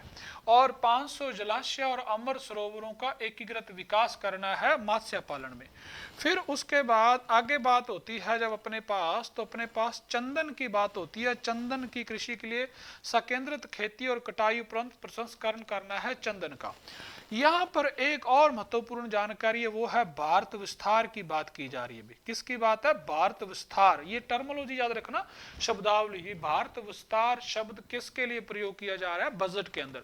वो अपने पास क्या है कि एआई की सहायता के माध्यम से, आर्टिफिशियल इंटेलिजेंस के माध्यम से कृषि पद्धतियों के संबंध में एग्रीस्टेक पोर्टल बनाना है, मतलब और उसमें पैकेज की एकीकृत बनाना है। अर्थात भारत विस्तार में सरकार एक कृषि से संबंधित पोर्टल बना रही है। उस पोर्टल को एआई की सहायता से अपने कहेंगे संचालन किया जाएगा और उसमें विभिन्न प्रकार की भाषाओं से अपनी अपनी जो भाषा है उसकी सहायता से आप किसान लोग अपने कहेंगे कि कृषि से संबंधित जानकारी ले सकते हैं। तो इसका मतलब पोर्टल में एआई की सहायता से काम किया जाएगा। उसका नाम क्या रखा है भाई? भारत विस्तार की बात उसमें हो रखी है भाई। आगे बात चलते हैं भाई, फिर अपने पास आ जाता है बजट में कर प्रस्ताव की बात है। ये अमूमन है, कोई लंबी चौड़ी बात नहीं इसमें भाई। आगे बात करते हैं विकास के आधारों को सुदृढ़ीकरण करने के लिए अवसंरचना की बहुत बड़ी बात होती है, इंफ्रास्ट्रक्चर की बहुत बड़ी बात होती है भाई। सबसे पहले यहाँ पर इंफ्रा अवसंरचना की बात होती है तो यहाँ पर लिख रखा है पब्लिक कैपेक्स। इसका कैपेक्स इसका मतलब क्या है? इसे बोलते हैं पूंजीगत खर्च, कैपिटल एक्सपेंडिचर है। ध्यान रखना जब भी बजट का निर्माण होता है तो एक तरफ आय होती है, दूसरी तरफ व्यय होता है। आय भी दो प्रकार की होती है, राजस्व आय और पूंजीगत आय, अर्थात रेवेन्यू शिफ्ट और कैपिटल शिफ्ट। जब उसके बाद दूसरी तरफ व्यय की बात होती है तो वो भी दो प्रकार से है, राजस्व व्यय और पूंजीगत व्यय। जब हम आय की बात करें तो राजस्व आय अच्छी प्रकार की होती है, पूंजीगत आय नहीं होनी चाहिए, राजस्व आय होनी चाहिए, क्योंकि उसके ऊपर राजस्व आय प्राप्त करने से सरकार के ऊपर किसी प्रकार की देनदारी और लायबिलिटी अपने कहेंगे और पूंजी किसी संपत्ति में कमी नहीं होती, ना देनदारी होती ना किसी संपत्ति में कमी होती। जैसे टैक्स लेना, टैक्स लेने से सरकार किसी प्रकार की कोई कर्ज नहीं है सरकार के ऊपर और सरकार ने अपनी किसी संपत्ति को बेचा नहीं। दूसरी तरफ पूंजीगत की बात होती है तो पूंजीगत आय में हमेशा ही या तो सरकार कर्ज लेती है या विनिवेश करती है, अर्थात सरकारी उद्यमों को प्राइवेट हाथों में बेचती है। इससे अलावा तो जब आय की बात की जाए तो राजस्व आय अच्छी है, लेकिन जब व्यय की बात की जाए तो पूंजीगत व्यय अच्छा है। पूंजीगत व्यय क्यों अच्छा है, उसका कारण ये है कि पूंजीगत व्यय से या तो सरकार की देनदारी कम होगी, कर्जा सरकार उतारेगी, या फिर निवेश करेगी तो परिसंपत्तियों का निर्माण करेगी। जब हम राजस्व व्यय की बात करते हो तो ना तो किसी कर्ज में कमी होती है और ना ही किसी संपत्ति का निर्माण होता है, जैसे कर्मचारियों को वेतन देना, रक्षा व्यय करना इत्यादि। लेकिन जब बात हो रही है कैपिटल एक्सपेंडिचर की तो इसमें अवसंरचना के लिए, देश के बुनियादी ढांचे के लिए, जैसे सड़क का निर्माण करना है, पुल या बांध का निर्माण करना है, उसके अलावा रेलवे का निर्माण करना है, इसके अलावा और भी पब्लिक स्कूल बनाने हैं, हॉस्पिटल्स बनाने हैं, उन सभी पर जो खर्च होता है उसे हम बोलेंगे पूंजीगत खर्च। तो इस अवसंरचना के लिए सरकार ने क्या लिखा, पूंजीगत खर्च के लिए सरकार ने कहा कि जो इस बार हम 12.2 लाख अपने पूंजीगत खर्च करने जा रहे हैं, ये बात अपने को याद रखनी है। 12.2 लाख करोड़ की बात है, तो फाइनेंशियल स्थाई में इतना है, जबकि फाइनेंशियल 15 में सिर्फ ही 2 लाख करोड़ की बात इसमें की गई थी। आगे बात करते हैं तो फिर लिखा है 5 लाख की जनसंख्या से जो अधिक आबादी वाले शहर है उसमें टीयर 2 और टीयर 3 में अवसंरचना के विकास पर ध्यान देने की बात यहाँ पर सरकार ने की है भाई। फिर अब यहाँ पर कुछ महत्वपूर्ण जानकारी से पढ़ेंगे कि अवसंरचना के लिए सरकार और क्या काम कर रही है, अभी इसे ध्यान से देखना। सबसे पहले जो अपने कहेंगे कि ऋणकर्ताओं की सुव्यवस्थित और आंशिक क्रेडिट गारंटी प्रदान करने के लिए संरचना जोखिम गारंटी निधि का स्थापित करना है, अर्थात जो ऋण देते हैं उनको सुरक्षा प्रदान करने के लिए सरकार क्या कर रही है, अवसंरचना जोखिम गारंटी निधि की स्थापना कर रही है। उसके बाद पूर्व में अपने कहेंगे कि ढाकुनी से लेकर पश्चिम बंगाल, ढाकुनी से लेकर पश्चिम में सूरत को जोड़ने में एक नए समर्पित माल ढुलाई गलियारे की स्थापना की बात हुई है। वो कहाँ से चलेगा भी, ढाकुनी से लेकर सूरत तक वो आएगा गलियारा, और उसकी बात की गई है, एक इसे स्थापित करना है। उसके बाद जहां पर खनिज बहुत अधिक मात्रा में होते हैं उनको औद्योगिक केंद्रों और पत्तनों से जोड़ने के लिए 20 नए राष्ट्रीय जल मार्गों को चालू करने का प्लान है। याद रखना 20 नए राष्ट्रीय जल मार्गों की यहाँ पर बात की गई है। फिर आगे बात चलते हैं तो अंतर्देशीय जल मार्ग अर्थात पानी के अंदर जो जल मार्ग है उनमें काम करने के लिए जहाज मरम्मत परिवेश स्थापित करने के लिए बनारस और पटना में सरकार अपने कहें कि जहाजों की मरम्मत का काम करेगी भाई। आगे बात करते हैं तो उसके बाद है अंतर्देशीय जल मार्ग, जो वाटर में जल मार्ग होते हैं और तटवर्ती शिपिंग के लिए शहरों की हिस्सेदारी वर्ष 2047 तक 6% से बढ़कर 12% करने की बात हुई है, और इसको क्या बोलेंगे, तटवर्तीय कार्गो संवर्धन स्कीम, जहाँ तटवर्तीय कार्गो प्रोत्साहन स्कीम। इस स्कीम में क्या लिखा है कि जो शहरों की हिस्सेदारी है वो 2047 तक 6% से 12% करने की बात हुई है, क्योंकि भारत सरकार ये मानकर चलती है कि 2047 तक भारत एक विकसित राष्ट्र बन जाएगा भाई। तो इन बातों को हमें पूरी तरह से ध्यान में रखना है। आगे बात करते हैं तो फिर लिखा है स्वदेशी विनिर्माण के लिए, हाँ जी, फिर बात है स्वदेशी विनिर्माण को बढ़ावा देने के लिए समुद्री जहाज VGF स्कीम शुरू करने की बात हुई है। VGF वायबिलिटी गैप फैसिलिटी की बात हुई है, ये स्कीम शुरू करेगी सरकार। फिर है पूर्वोत्तर राज्यों के लिए एकीकृत पूर्वी तटीय औद्योगिक कॉरिडोर का विकास करना। याद रखना यहाँ पर इंफ्रास्ट्रक्चर की बात हो रही है, तो भाई एकीकृत पूर्वी तटीय औद्योगिक कॉरिडोर की बात यहाँ पर सरकार कहेंगे भाई कर रही है। उसके बारे में बात करते हैं तो अपने पास यहाँ से देखना पूर्वोत्तर राज्यों की बात करते हैं तो दुर्गापुर में बेहतर संपर्क नोड के साथ एकीकृत पूर्वी तट और औद्योगिक कॉरिडोर का विकास करना, उसमें 5 पूर्वोत्तर राज्यों के लिए 5 पर्यटन स्थलों के निर्माण और 4000 ई बसों के प्रावधान की बात की गई है। अर्थात सरकार जो पूर्वी क्षेत्र के राज्य है उनके लिए सरकार काम करने की बात कर रही है। तो दुर्गापुर में बेहतर संपर्क बनाने के लिए, कॉरिडोर के लिए 5 पूर्वोत्तर राज्यों के लिए 5 पर्यटन स्थलों के निर्माण की बात हो रही है और उसमें 4000 इलेक्ट्रॉनिक बसों के चलने की बात भी की जा रही है। आगे बात करते हैं तो इसी के साथ ही अपने पास आ जाता है भी पूर्वोत्तर क्षेत्र में, यहां पर याद रखना बौद्ध स्थल, हाँ जी बौद्ध स्थल, हाँ जी बौद्ध स्थल की बात की जा रही है। अर्थात जो ईस्ट वाला क्षेत्र है वहां पर थेरावड़ा, महायान, वज्रयान परंपरा के सभ्यता संगम के लिए अरुणाचल प्रदेश, सिक्किम, असम, मणिपुर, मिजोरम, त्रिपुरा में बौद्ध सर्किट के विकास के हेतु एक योजना शुरू करने की प्रस्ताव है और इस स्कीम से मंदिरों और मठों के संरक्षण, तीर्थ स्थल और उसके बाद संपर्क एवं तीर्थ यात्रियों के लिए सुविधाओं को शामिल किया गया है। अर्थात जो पूर्व क्षेत्र के राज्य है उनके लिए सरकार कौन कौन से राज्य है, अरुणाचल प्रदेश है भाई, सिक्किम है, असम है, मणिपुर, मिजोरम और त्रिपुरा, इनमें बौद्ध सर्किट के स्थापना की बात सरकार भी कर रही है।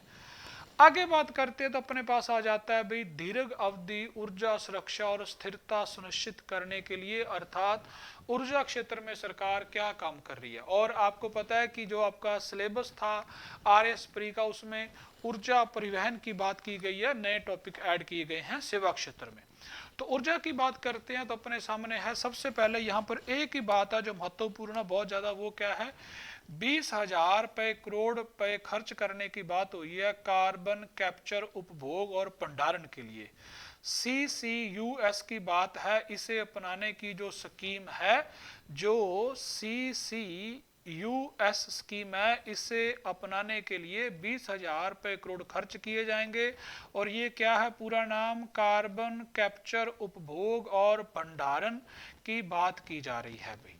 और इसके लिए ये 5 ऐसे उद्योग हैं, यहाँ पर ये कार्बन कैप्चर, उपभोग, भंडारण स्कीम लागू होगी।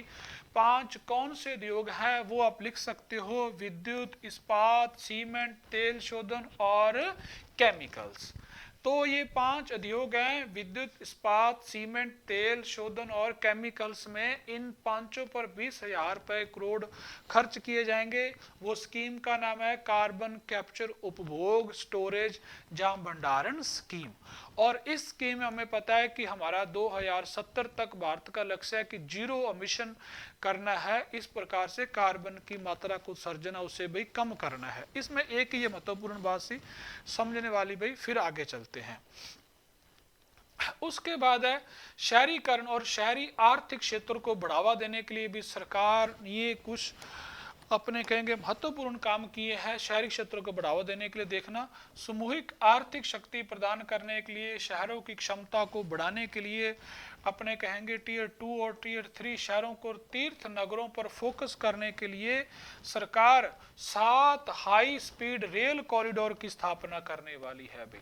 7 हाई स्पीड बुलेट ट्रेन अपने से कहेंगे उसकी स्थापना करने वाली है। वो कौन कौन से है 7 अपने कहेंगे भी हाई स्पीड कॉरिडोर। सबसे पहले है मुंबई से पुणे, और उसके बाद अपने बात करते हैं पुणे से हैदराबाद, फिर अपने पास आ जाता है भी हैदराबाद से बेंगलुरु, फिर हैदराबाद से चेन्नई, चेन्नई से बेंगलुरु, दिल्ली से वाराणसी, वाराणसी सिलीगुड़ी इत्यादि की बात हुई है। तो सरकार 7 प्रकार के अपने कहेंगे 7 सरकार हाई स्पीड कॉरिडोर स्थापित करने वाली है भाई शहरी क्षेत्रों के आर्थिक क्षेत्र के विकास के लिए। हाँ जी, इसे देख के फिर आगे चलते हैं भाई। हाँ जी, शहरीकरण, शहरी आर्थिक क्षेत्र से आगे हम बात करते हैं तो बजट में हमें देखने को मिलता है कि जन केंद्रित विकास, मतलब कुछ इस प्रकार की योजनाएं जिनसे क्या हो रहा है, जन का कल्याण होने वाला है। तो वो क्या है, सबसे पहले तो हम इसे देख लेते हैं। तो अपने सामने ये दे रखा है मुख्य बातों के रूप में क्या है कि चरण और सबद देखभाल सेवाओं को शामिल करने के लिए एक मजबूत सेवा इकोसिस्टम का निर्माण करना। याद रखना, मजबूत सेवा इकोसिस्टम का निर्माण करना जिसमें 1.5 लाख बहुकुशल देखभाल कर्ताओं को प्रशिक्षित करना है। तो याद रखना ध्यान से कि देखभाल करने के लिए मजबूत इकोसिस्टम का निर्माण करना जिसमें 1.5 लाख बहुकुशल देखभाल कर्ताओं को प्रशिक्षित करना है भाई। उसके आगे बात करते हैं तो अपने पास आगे वाली बात समझने वाली है, क्या लिखा है, एक योजना शुरू करना है, अपने पता है दिव्यांग लोगों के लिए। तो दिव्यांगजन कौशल योजना है, इसके माध्यम से क्या है, ये योजना विकलांग लोगों के लिए है, उसके लिए उद्योगों के माध्यम से सम्मानजनक आजीविका अवसर उपलब्ध करवाने के लिए दिव्यांग समूहों के लिए विशिष्ट प्रशिक्षण कार्यक्रम तैयार करना। याद रखना है कौशल योजना किसके लिए, दिव्यांग लोगों के लिए, उनको एक सम्मान मिले, वो अपने मन में कभी नेगेटिव ना सोचें खुद के बारे में, अपने आप को वो अपाहिज महसूस ना करें, उसके लिए सरकार ने क्या लिखा है कि एक दिव्यांग समूह के लिए एक विशिष्ट प्रशिक्षण कार्यक्रम शुरू करना है भाई। उसके बाद एक और योजना है दिव्यांग सहारा योजना। इस योजना में क्या है, एक तो दिव्यांग कौशल योजना है, एक दिव्यांग सहारा योजना है। इसमें लिखा है सभी पात्र दो दिव्यांग लोगों के लिए उच्च गुणवत्ता वाले सहायक उपकरणों तक, मतलब उनको तक पहुंच बचाना है। अर्थात इसमें जो मतलब मान लो किसी के हाथ सही नहीं है, किसी की टांग सही नहीं है, तो उसके लिए एक आर्टिफिशियल अपने कहेंगे कि उनको एक सहायता प्रदान करना। उसके बाद मतलब वो उपकरण देना, किसी का पैर कट गया है तो अपने पता है एक बनावटी पैर उससे उसकी सहायता करना। उसके बाद आगे बात करते हैं तो फिर अपने पास आ जाता है भाई सहायक उपकरणों का उत्पादन करना। याद रखना है सहायक उपकरणों का उत्पादन करना। कौन सी योजना है, दिव्यांग सहारा योजना के लिए सहायक उपकरणों का उत्पादन को बढ़ाना। और उसके बाद किसके द्वारा बढ़ाया जाएगा, भारत कृत्रिम अंग विनिर्माण निगम के द्वारा इसको सहायता देना। और ये क्या करेगा, उन लोगों के लिए जिनके अपने कहेंगे शरीर से अपाहिज हो गए हैं, तो उनके लिए अपने बनावटी अपने कहेंगे पैर, लात इत्यादि का बंदोबस्त करना। उसके बाद है आधुनिक रिटेल स्टाइल केंद्रों के रूप में पीएम दिव्यांग केंद्रों को मजबूत करने की बात हुई है। उसके बाद उत्तर भारत में निम्हांस 2 शुरू करने वाला है स्थापना करना, जिसे कहाँ शुरू किया जाएगा, रांची और तेजपुर में राष्ट्रीय मानसिक स्वास्थ्य संस्थान को शुरू करना। याद रखना यदि कोई दिव्यांग है तो उसके बारे में ये कि अपने बारे में वो निराशावादी सोच ना रखे, तो इस प्रकार से उसके इस प्रकार से एजुकेशन देना तो को मानसिक रूप से अपने आप को मजबूत रखे भाई। तो उसके लिए सरकार ने क्या किया है, राष्ट्रीय मानसिक स्वास्थ्य संस्थान की स्थापना करना। कहाँ पर है, रांची पर है और तेजपुर में है भाई। उसके बाद जिला अस्पताल आपातकालीन ट्रॉमा केयर स्थापित करना इत्यादि। आगे बात करते हैं तो अपने पास आगे आ जाता है विश्वास आधारित शासन। ये साधारणतः बातें हैं, अपने काम की भी नहीं है उतनी। फिर व्यापार सुगमता और जीवन सुगमता की बात की है, इनको आप खुद पढ़ना भाई, सिर्फ थ्योरी है, कुछ समझाने वाली बातें नहीं है, खुद हम पढ़ सकते हैं। और साधारण सी बातें हैं जैसे कैंसर रोगियों के लिए 17 प्रकार ड्रग्स दवाइयों पर छूट दे दी गई, अर्थात इसमें क्या सस्ता हुआ है क्या महंगा हुआ है उसकी बात की गई है, और ये अपने एग्जाम पॉइंट ऑफ व्यू से ये काम का नहीं है। आगे बात करते हैं तो अपने पास आता है राजकोषीय मामले। यहाँ पर ध्यान देने वाली बात है, बहुत ही महत्वपूर्ण है। यदि आपने सारा बजट पढ़ लिया लेकिन इन वाले बातों को राजकोषीय मामलों को नहीं पढ़ा तो आपका बजट पढ़ा हुआ किसी काम का नहीं है भाई। यहाँ पर ध्यान रखना, आपको पता है कि अभी 16वां वित्त आयोग शुरू हो चुका है और 16वें वित्त आयोग की सिफारिशें इस वाले बजट में लागू कर दी गई हैं। और 16वें वित्त आयोग का गठन हमें पता है अनुच्छेद 280 में होता है और उसकी सिफारिशें 281 अनुच्छेद के अनुसार लागू होती हैं। और जो 16वां वित्त आयोग है इसके अध्यक्ष कौन है, अरविंद पनगड़िया जी हैं, आप सभी को पता है। आगे बात करते हैं, इस 16वें वित्त आयोग ने सिफारिश की थी, इसने क्या सिफारिश की है वो देखें कि सरकार 41% जो टैक्स है उसका वितरण करे वर्टिकल के फॉर्म के रूप में को आयोग ने सिफारिश की और सरकार ने स्वीकार कर लिया। तो इसने कहा जो 41% वितरण है केंद्र सरकार द्वारा, सेंट्रल सरकार द्वारा राज्यों को किया जाना चाहिए, 41% जो टैक्स वाली अमाउंट है उसमें से हिस्सा। आगे बात करते हैं फिर इस, एक तो 41% डेटा याद रखना है, सरकार ने 16वें वित्त आयोग की सिफारिशों को मान लिया है। और वित्त आयोग अनुदान के रूप में वित्त वर्ष 2026 और 27 के लिए राज्य को 1.4 लाख करोड़ का प्रावधान रखा है। इसमें ग्रामीण, शहरी, स्थानीय निकाय और आपदा प्रबंधन अनुदान भी शामिल है, अर्थात अनुदान दिया जाए राज्य को 1.4 लाख करोड़ का भी। ये सिफारिशें वित्त आयोग करता है। आगे बात करते हैं भाई, तो ये महत्वपूर्ण सूचना। उसके बाद है राजकोषीय समेकन, ये बहुत ही महत्वपूर्ण है भाई, फिर समझने वाली बातें हैं। देखिए राजकोषीय समेकन किसे कहते हैं, ध्यान से देखना भी, इसमें 2-3 डेटास दिए गए हैं। क्या है, केंद्र सरकार 2030 तक 50+1 और 50-1 अर्थात 50+1 की बात करें तो अपने कहेंगे 51 और उसमें से एक कम कर दे तो कितना है 49। अब इसमें लिखा है इसने कि 50+1 और 50-1 में जीडीपी और ऋण का अनुपात याद रखना, एक तरफ हमारी जीडीपी होती है, एक तरफ ऋण होता है। तो जो ऋण है वो जीडीपी का कितना हिस्सा होना चाहिए, ऋण जीडीपी का कितना अनुपात होना चाहिए।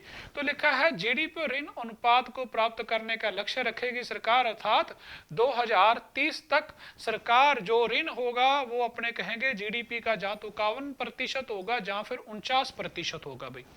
आगे बात करते हैं, फिर बोलता है कि ऋण और जीडीपी का अनुपात संशोधित जो अनुमान है वो 2025-26 में जीडीपी का 56.1% था, अर्थात यदि जीडीपी किसी देश की 100 रुपए है तो उसमें 56 रुपए, लगभग 56 रुपए 1 पैसा कहां से है भाई, ऋण का बराबर है उसमें। और आगे इसमें बात बताई गई है, अर्थात दोबारा एक बार फिर सुनना, यदि जीडीपी 100 रुपए है तो उसके 100 रुपए के बराबर ही हमारा जो कर्ज है वो 56 रुपए लगभग है। और इसने लिखा आगे कि 25-26 में तो ये जीडीपी और जो ऋण अनुपात था, जीडीपी अपने कहेंगे जीडीपी प्लस जो डेट अनुपात, ऋण अनुपात था दोनों का। अब ये ऋण अनुपात कितना था भाई, 2025 और 2026 में अपने पास है अभी 56.1%। लेकिन उन्होंने जो आने वाला वित्तीय वर्ष है कौन सा है, 2026 और 27 में ये कितना रखने की कोशिश की है, 55.6%, अर्थात इसे क्या करना है, सरकार ने भी कम करना है। लेकिन यदि इसकी बात 2030 की बात की जाए तो इसे कितना किया जाएगा, +1 और 50+-1, जा तो 51% जहां फिर 49%। तो दोबारा फिर एक बार, 2030 तक ऋण और जीडीपी का अनुपात का लक्ष्य कितना है, 50+1%, जहां फिर 50-1%। और वर्तमान में 25-26 वाला वित्त वर्ष निकला, इसमें 56.1% ऋण था जीडीपी के अनुपात में, और 2026-23 में 26 और 27 में 55.6% रहने की उम्मीद है, अर्थात 56.1 से हम कहां आ जाएंगे, 55.6। और फिर राजकोषीय घाटे की बात करें तो फिस्कल डेफिसिट बहुत ही महत्वपूर्ण है भाई, राजकोषीय घाटा।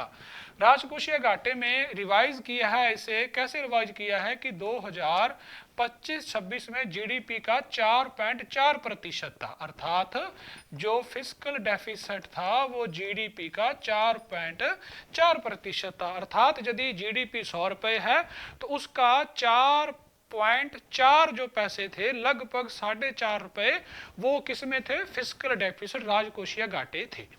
अब उसके बाद इसे 4.4% रहने का अनुमान है। और ऋण के नए जो राजकोषीय प्रयास किए गए हैं तो 26 और 27, याद रखना नया बजट 26 और 27 में राजकोषीय घाटे को जीडीपी का 4.3% करना है, अर्थात जो अभी वित्तीय वर्ष था उसमें राजकोषीय घाटा 4.4% था जीडीपी का, और 26-27 में से 4.3 करना है। हमें पता है कि एक FRBM एक्ट है 2003, इसके अनुसार राजकोषीय घाटे को धीरे धीरे 3% तक लेकर आना है और सरकार उसकी तरफ प्रयासरत है भाई। हाँ जी, आगे बात चलते हैं। फिर अपने पास आता है घाटे की प्रवृत्ति, ट्रेंड्स जिसे बोलेंगे। ये बड़ी महत्वपूर्ण बात है और हमें समझनी चाहिए। यदि पूरे ध्यान से देखना, यहाँ से भाई बिल्कुल प्रश्न बनते हैं। जैसे हम कहें कि बजट का सार क्या है, सारांश क्या है, यही चीजें। इससे पहले तो हम थ्योरी पढ़कर आए हैं। यहाँ पर देखना क्या है कि जीडीपी के प्रतिशत रूप में दे रखा है। अब जीडीपी के प्रतिशत रूप में क्या दे रखा है? फिस्कल डेफिसिट, हिंदी में बोलेंगे इसे राजकोषीय घाटा। अब राजकोषीय घाटे किस वाला वित्तीय वर्ष है? 2026 और 27। यहाँ पर बजट एस्टीमेट लिखा है और 25 और 26 को रिवाइज एस्टीमेट लिखा है। ये क्या है? रिवाइज एस्टीमेट और बजट एस्टीमेट अभी देखेंगे, रुक जाओ। फिस्कल डेफिसिट इस बार जो करने का सरकार का अनुमान है वो क्या है? 4.3%। कितना है? 4.3। अभी हम पढ़कर गए हैं 1 मिनट पहले।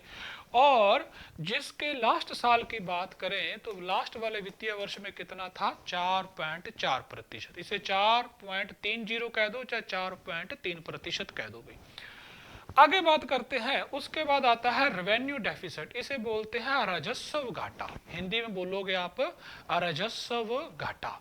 अब रेवेन्यू डेफिसिट कितना करना है, कितना रहेगा किस वाले वित्तीय वर्ष में? 2026 और 27 में ये रहने वाला है 1.5%। किसका भाई? जीडीपी का। ध्यान रखना, जितने भी विभिन्न प्रकार के घाटे हैं उन्हें जीडीपी के प्रतिशत रूप में मेजरमेंट किया जाता है। आगे बात करते हैं तो सबसे पहले राजकोषीय घाटा 4.3 रखना है, उसके बाद राजस्व घाटा 1.5 रखना है और प्राइमरी घाटा जिसे प्राथमिक घाटा बोलते हो जीडीपी का 0.7% लेकर आना है भाई। और उसके बाद इफेक्टिव रेवेन्यू डेफिसिट बोलते जिसे प्रभावी राजस्व घाटा, हिंदी में बोलेंगे प्रभावी राजस्व घाटा, वो कितना लेकर आना है भाई? 0.3% लेकर आना है। किसका भाई? जीडीपी का। तो ये टेबल दिए गए हैं, बहुत ही महत्वपूर्ण है, आप इनका स्क्रीनशॉट ले सकते हो अच्छी तरह से। हाँ जी, आगे चलते हैं इससे फिर।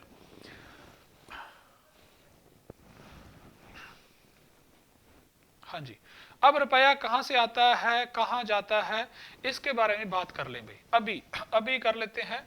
चाहे मैं अभी रुको, फिर मैं जो भी विभिन्न प्रकार के घाटे पढ़ रहे थे वो पढ़ लें, फिर इसकी तरफ बाद में आएंगे। पहले एक जैसी बातें चीजें पूरी कर लें। हाँ जी,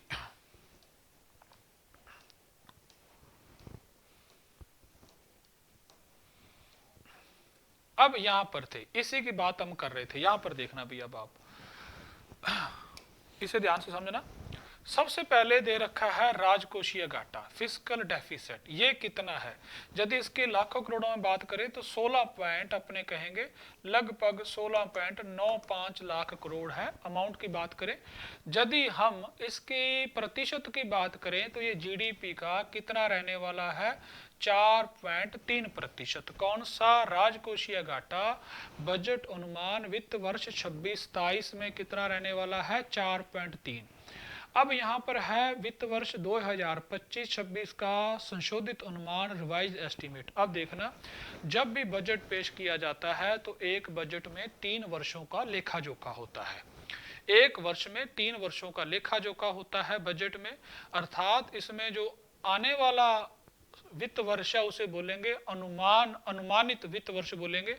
उसके जो डेटाज होंगे उसको हम बोलेंगे अनुमान, बजट अनुमान भी अनुमान है सरकार का, इस नेक्स्ट वित्तीय वर्ष में ये आय होगी, ये व्यय होगा। लेकिन ये 2025 और 26 संशोधित क्यों किया गया? इसके 10 मंथ निकल चुके हैं, अभी 2 बाकी हैं क्योंकि फरवरी और मार्च खत्म नहीं हुआ। इसका रिवाइज उन्होंने क्या लिखा है कि 4.4% है। और बजट अनुमान 25-26 में इसको भी अनुमान कितना था? 4.4। तो जितना अनुमान लगाया था 25-26 के लिए उतना ही रिवाइज भी उतना ही किया। जैसे ये बजट अनुमान है 25-26, और जब नेक्स्ट ईयर वित्तीय वर्ष आएगा कौन सा आएगा 27 और 28 आएगा, तो ये वाला अपने पास क्या बन जाएगा भाई, इसे हम बोल देंगे संशोधित अनुमान, इसे हम कह देंगे भाई। मैंने क्लास में अच्छी तरह से आप लोगों को पढ़ा रखा है भाई। आगे बात करते हैं, फिर है राजस्व घाटा। सबसे पहली बात, राजकोषीय घाटा 4.3% जीडीपी का, कौन सा वित्त वर्ष में 26 और 27 में। आगे बात करते हैं राजस्व घाटे की बात करें तो ये भी कितना रहने वाला है 1.5, पहले भी कितना था 1.5, और राजस्व घाटा जीडीपी का 1.5%। और फिर बात करते हैं प्रभावी राजस्व घाटा इफेक्टिव रेवेन्यू डेफिसिट, वो कितना रहने वाला है 0.3%, याद रखना है भाई आपको।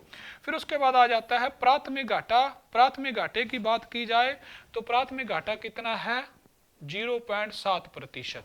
तो 4 प्रकार के घाटे अपने पास है, राजकोषीय 4.3% जीडीपी का, राजस्व घाटा 1.5 जीडीपी का, प्रभावी राजस्व घाटा जीडीपी का 0.3%, प्राथमिक घाटा अपने पास है भाई 0.7% जीडीपी का। हाँ जी, इसे आप स्क्रीनशॉट ले, फिर आगे चलते हैं।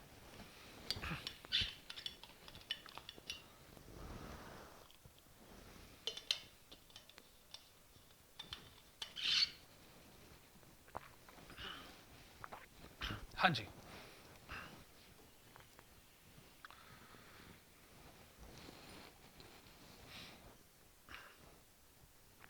अब आ जाते हैं वापस भाई। सबसे पहले लिखेंगे जो रुपया कहाँ से आता है और कहाँ जाता है, अर्थात जो राजस्व व्यय होते हैं वो कैसे हैं, किस प्रकार से हैं। देखिए सबसे पहले अपने पास है, ये भी बहुत महत्वपूर्ण है, समझने वाला है। देखिए सरकार को रुपया कहाँ से आ रहा है, सबसे पहले सरकार ने उधार और अन्य देयताएं ली है, उसमें मान लो 1 रुपया है सरकार, तो 1 रुपये में जो 24 पैसे हैं वो कहाँ से ले रही है सरकार, उधार ले रही है। कैसे ले रही है, उधार। अब याद रखना, सुनना ध्यान से, सरकार को 2 प्रकार की आय होती है, एक राजस्व आय और एक पूंजीगत आय।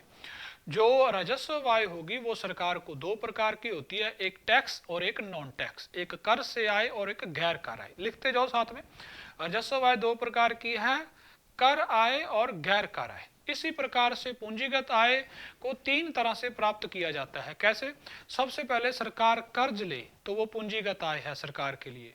दूसरा क्या है, सरकार पुराने ऋणों की वसूली कर ले, मतलब सरकार ने, केंद्र सरकार ने मान लो राज्य को ऋण दे रखा था, उसे वापस ले रही, पुराने ऋणों की वसूली। तीसरा इसमें क्या होगा, सरकार विनिवेश करे, अर्थात जैसे सरकार ने इंडियन एयरलाइंस को टाटा वालों को प्राइवेट हाथों में बेच दिया, उसे बोलते हैं विनिवेश।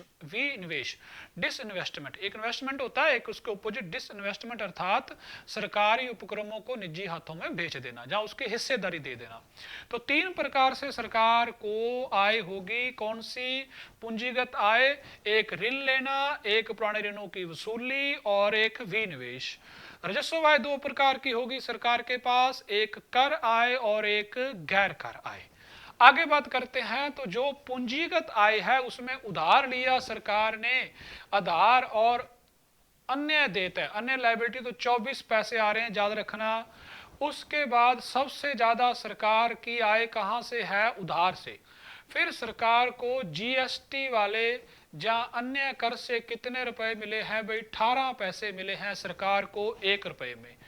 आयकर की बात करें तो सरकार को 21 पैसे मिले हैं आयकर से। इसका मतलब क्या है, जीएसटी से अब आय सरकार को कम है और आयकर से सरकार को आय ज्यादा है।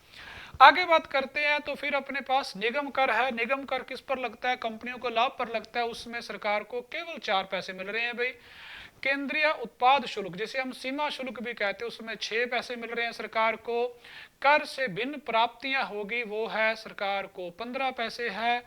सीमा शुल्क की बात करें तो वो 10 पैसे है, और ऋण भिन्न पूंजी प्राप्तियां हैं वो केवल 2 पैसे हैं। तो सरकार की यदि बात करें कि सरकार को सबसे ज्यादा आय में किसका हिस्सा है, तो सरकार भी 24 पैसे ऋण ले रही है। उसके बाद सबसे बड़ा हिस्सा आयकर का है, 21 पैसे आ रहे हैं।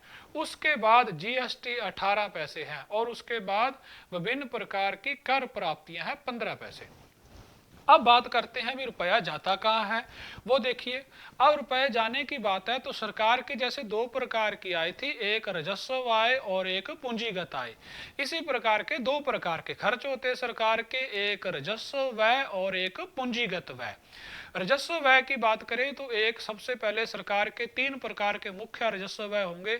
एक अपने कहेंगे रक्षा पर हो रहा है और एक अपने कहेंगे रेलवे पर है, इस प्रकार से, और वेतन वगैरह दिए जा रहे हैं, राजस्व व्यय है।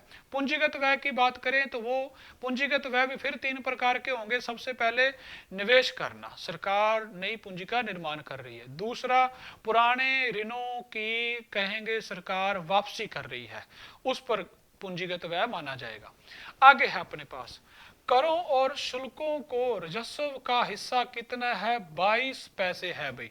कर और शुल्कों में राज्यों का हिस्सा 22 पैसे, अर्थात जो सरकार राज्य को पेमेंट देने वाली है वो 22 पैसे देने वाली है राज्य का हिस्सा। जब भी हमने देखा था बिसोल में वित्त आयोग ने कहा था कि जितना टैक्स सरकार ले रही है उसका 41% राज्य को देना चाहिए।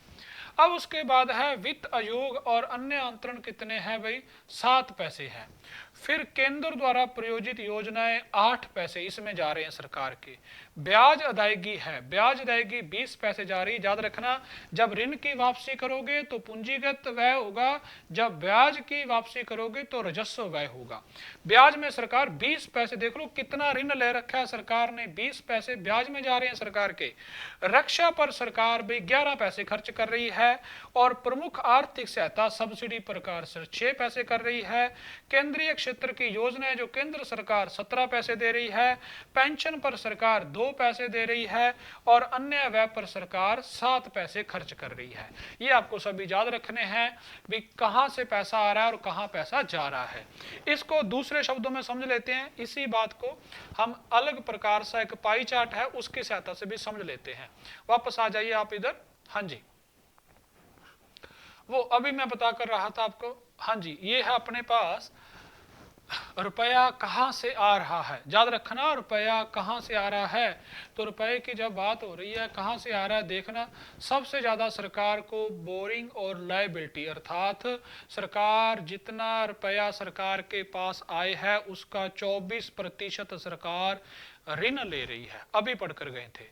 दूसरा, सरकार को एक नंबर पर ऋण है, 2 नंबर पर सरकार को इनकम टैक्स आ रहा है 21%। इनका क्रम भी याद रखना, भी मैंने लिख दिया इसीलिए। उसके बाद 3 नंबर पर बात करते हैं तो सरकार को भाई निगम कर है कॉरपोरेशन टैक्स से 18% पैसे मिल रहे हैं कुल आय के। उसके बाद नंबर बात करते हैं 3 के बाद अपने पास आ जाता है भी 4 नंबर, तो जीएसटी से 15% आय हो रही है। 5 नंबर पर बात करें तो नॉन टैक्स रेवेन्यू पर 10% सरकार की आय है, 10 पैसे। मान लो 1 रुपए का हिस्सा आ रहा है, जहाँ 100 रुपए के 10 रुपए वहां से मिल रहे हैं। उसके बाद अपने पास है भाई 5 नंबर हो गया। 6 नंबर यूनियन एक्साइज ड्यूटी है, वो 6% है। उसके बाद कस्टम पर 4% है और नॉन डेट कैपिटल शिफ्ट है, सरकार के जो उधार हैं वो कितने हैं भाई, 2% है। इसे आप बोलेंगे NDCR भी कहते हैं। अब NDCR क्या होता है, इसके लिए भी मैंने बच्चों को क्लास में बता रखा है। नॉन डेट कैपिटल शिफ्ट ऐसी आय जिस पर सरकार के ऊपर किसी प्रकार का कोई ऋण नहीं है। आगे बात करते हैं। फिर अपने पास है रुपया जा कहाँ को रहा है, किधर जा रहा है रुपया कमाया हुआ भाई, वो देखिए। सबसे पहले सरकार जो स्टेट का टैक्स हिस्सा है 22% है, 1 नंबर। 2 नंबर पर सरकार इंटरेस्ट पेमेंट कर रही है 20%, अभी बताकर गया तो पहले वाले में। उसके बाद सरकार 3 नंबर सेंट्रल स्कीम सरकार की 17% वहां खर्च कर रही है। 4 नंबर सरकार 11% डिफेंस पर खर्च कर रही है और 5 नंबर सरकार सेंट्रल स्पॉन्सर्ड स्कीम उस पर 8% खर्च कर रही है, 5 नंबर। और 6 नंबर पर सरकार फाइनेंस कमीशन अदर ट्रांसफर 7% दे रही है पैसे, अंतरण अदायगी जिसे आप बोलोगे। उसके बाद 7 नंबर पर है सब्सिडी पर सरकार 6% भाई पैसा लगा रही है। तो ये हमने देखा भी सरकार को आय कहाँ से हो रही है, सरकार कहाँ दे रही है, तो इसे आप एक बार स्क्रीनशॉट ले सकते हो। हाँ जी, तो इसके साथ हमने ऊपर वाला ये पाई चार्ट भी पढ़ लिया, पाई चार्ट भी देख लिया, टेबल भी हमने देख लिए है। आगे चलते हैं भी क्या है। अब अपने पास आता है पूंजीगत प्राप्तियां और राजस्व प्राप्तियां। याद रखना, पूंजीगत प्राप्तियां और राजस्व प्राप्तियां। अब पूंजीगत प्राप्तियों की बात करें, मैंने पहले ही बताया था दो प्रकार की प्राप्तियां होती है, एक पूंजीगत और एक राजस्व। जब हम पूंजीगत प्राप्तियों की बात करें तो 2025-26 में सरकार को 18.8 लाख करोड़, यहाँ पर करोड़ों में बात हो रही है, प्रतिशतों में नहीं हो रही है, 18.8 लाख करोड़, तो ये करेंगे 18.1 कहेंगे लाख करोड़ है, ये सरकार को मिल रही है। और ये जीडीपी का कितना हिस्सा है भाई, 4.6% है जीडीपी का। याद रखना, ये लिख लेना भाई आप, जीडीपी का कितना है, 4.6%। जितनी सरकार को पूंजीगत आय हो रही है 18.8 लाख करोड़, वो जीडीपी का 4.6% अपने पास भी आ रहा है। उसके बाद सरकार को जो राजस्व प्राप्ति है वो 35.3 लाख करोड़ की है, और वो जीडीपी का भाई कितना है, 9% है। कितना है, जीडीपी का 9% है। याद रखना, पूंजीगत प्राप्तियां 18.8 लाख करोड़, जीडीपी का कितना, 4.6%, और राजस्व प्राप्तियां कितनी हुई है 2025-26 में होने वाली है, वो है 35.3 लाख करोड़। तो वो कितना है, जीडीपी का 9% भाई। इसे आप एक बार देखें, फिर आगे चलते हैं भाई। हाँ जी, ये था अपने पास प्राप्तियों की बात हुई है। अब इससे आगे चलते हैं, तो अब उसके बाद बात करेंगे व्यय की। किसकी बात होगी, खर्च की। अब खर्च की बात होती है तो सबसे पहले अपने पास आता है राजस्व। व्यय की बात करूं तो वो 41.3 लाख करोड़ है। राजस्व व्यय सरकार का 41.3 लाख करोड़ है भाई। तो वो जीडीपी का कितना हिस्सा है, 10.5% है भाई जीडीपी का। कितना है, जीडीपी का 10.5% भाई। इसे आप नोट कर लेना भाई, लिख लेना। उसके बाद अपने बात करते हैं सरकार की प्रभावी पूंजीगत व्यय। सरकार के कौन कौन से पूंजीगत व्यय है, तो वो अपने पास आ रहा है भाई 17 पॉइंट, हाँ जी वो अपने पास आ रहा है 17.8 लाख करोड़। वो कितना है, जीडीपी का 4.4%। नोट कर लेना भी, जीडीपी का कौन कितना हिस्सा है, कितना है, 4.4%। पूंजीगत व्यय और राजस्व व्यय जीडीपी का 10.5% भाई। हाँ जी, स्क्रीनशॉट ले, फिर आगे चलते हैं।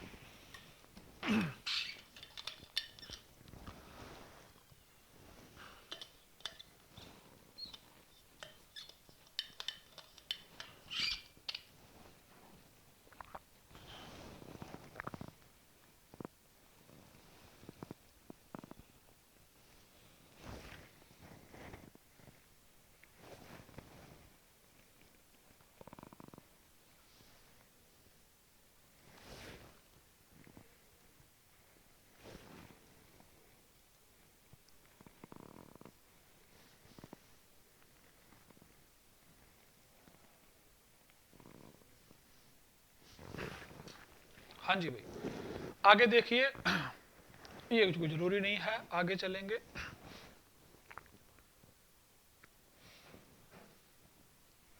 अब यहाँ पर अपने प्रमुख मदों हैं, उन पर जो जो खर्च हो रहा है, इसका मतलब एक प्रकार से घटता कम है। परिवहन पर इतने लाख करोड़ खर्च हो रहे हैं, देखो करोड़ लिखा हुआ है। रक्षा पर इतने हैं, ग्रामीण विकास पर, गृह कार्य, कृषि से संबंधित, शिक्षा, ऊर्जा पर। तो इसे आप एक बार, ये आंकड़े याद करने की जरूरत नहीं है, इसका क्रम जरूर याद कर लेना अभी, कौन से घटते क्रम में जहाँ बढ़ते क्रम की बात हो रही है। ये वाला हम पढ़ चुके हैं अभी। अभी आगे बात करते हैं, फिर है घाटे के सार, ये भी हम पढ़ चुके हैं, अभी अभी कर चुके हैं। उसके बाद है बजट का सार, ये देखना अपने बहुत ही महत्वपूर्ण अपने काम का। हालांकि डेटाज, आंकड़े बहुत ही रेयर चांस होते हैं कि पूछे जाएं, प्रतिशत की बात होती है, जितनी बात होती है। अब यहाँ पर देखना सबसे पहले जो राजस्व प्राप्तियां है, कितनी है राजस्व प्राप्तियां हैं, वो कितनी होने वाली है, 35.33 अपने कह लेंगे भी, अभी देख कर गए हैं 35.33 लाख करोड़। मोटा मोटा याद रखना है। पूंजीगत प्राप्तियां कितनी है, 18.1 अभी हमने लिखा था, 18.1 लाख करोड़ की अपने कहेंगे बात हुई है। हाँ जी,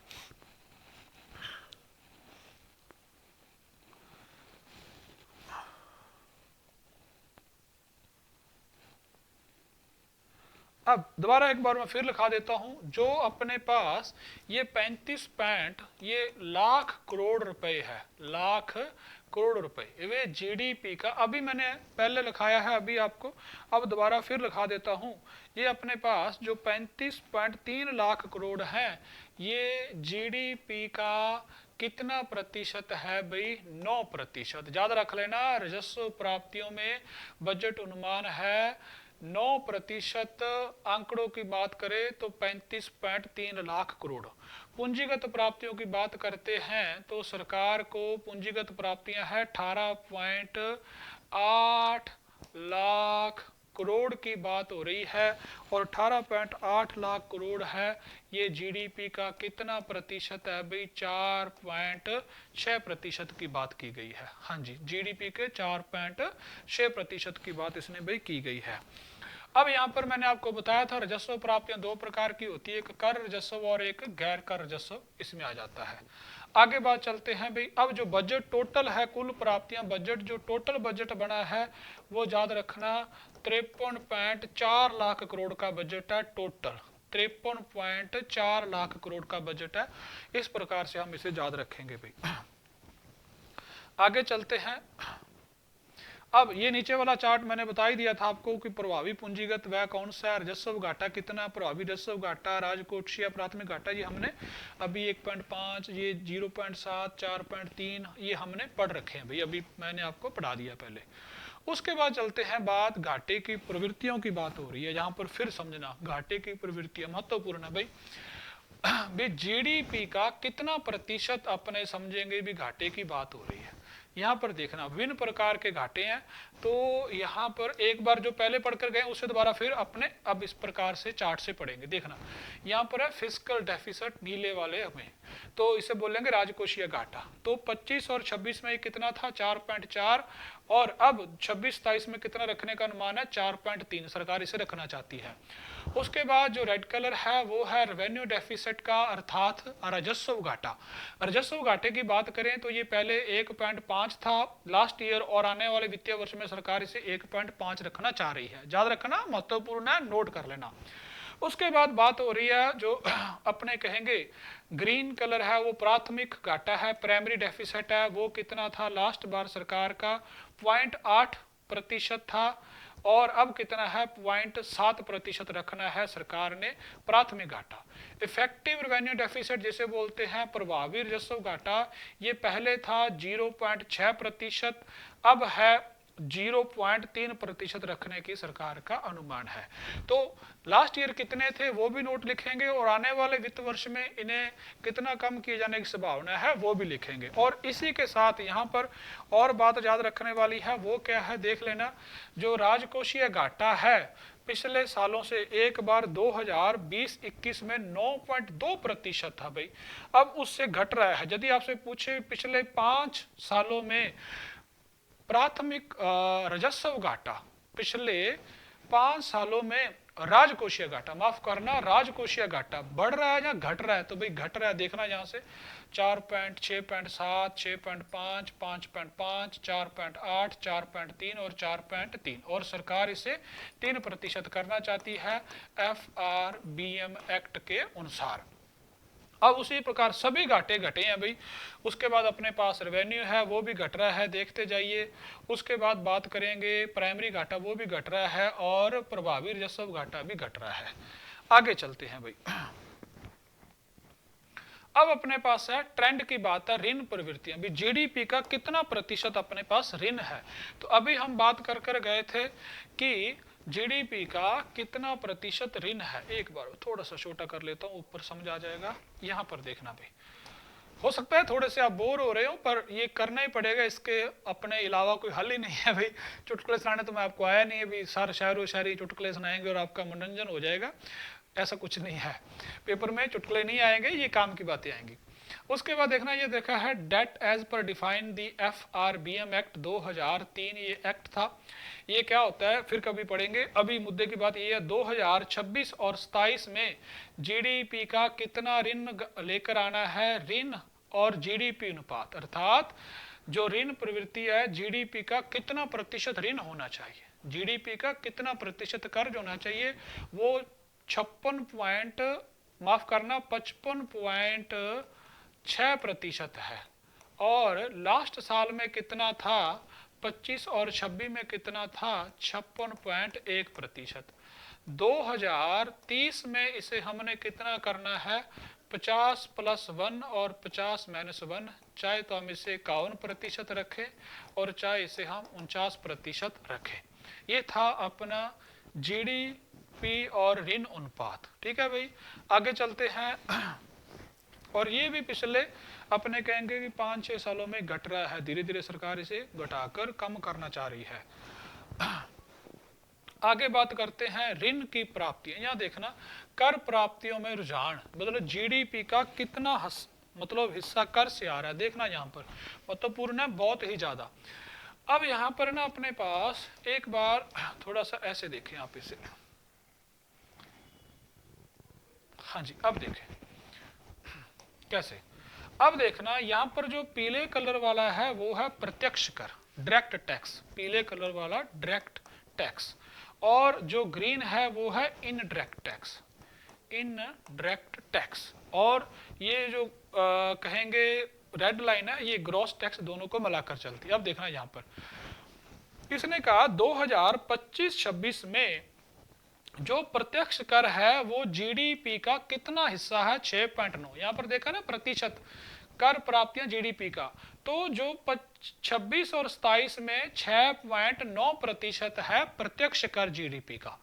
आगे बात करते हैं तो जो अप्रत्यक्ष कर है जैसे GST, वो कितना है, 4.3% GDP का। दोनों को मिला दे तो 11.2% सरकार का जो प्राप्तियां हैं वो GDP का कितना हिस्सा है, 11.2% में।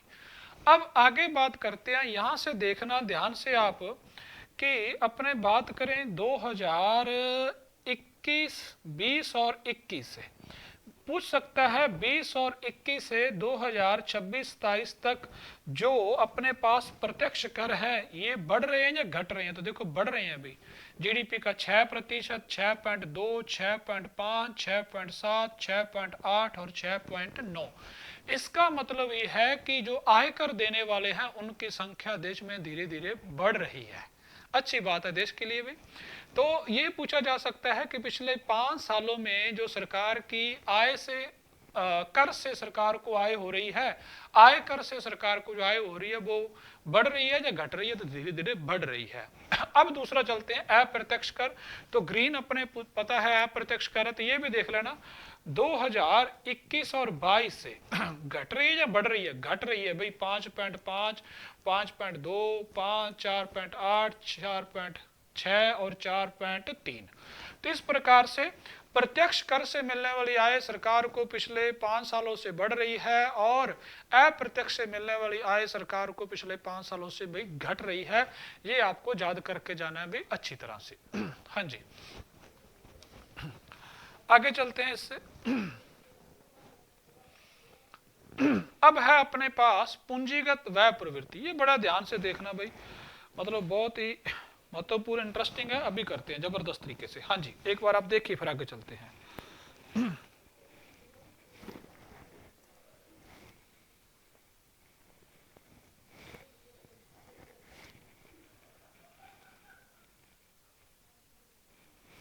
हाँ जी, अब अपने पास ना देखना यहाँ पर कि 2026 और 27 में टोटल जो अपने पास पूंजीगत व्यय सरकार कहाँ कहाँ पर खर्च कर रही है, जो टोटल अपने पास पूंजीगत व्यय है वो है 17.1 लाख करोड़, 17.1 लाख करोड़। और यदि मैं बात करूं ये 17.1 लाख करोड़ GDP का कितना हिस्सा है, तो भाई 4% है GDP का। याद रखना प्रभावी, इसे देखना यहाँ पर लिखा भी हुआ है रेड लाइन में इफेक्टिव कैपिटल एक्सपेंडिचर, इसे बोलेंगे प्रभावी राजस्व। हाँ जी, इसे आप ऐसा बोलोगे प्रभावी पूंजीगत व्यय। हाँ जी, प्रभावी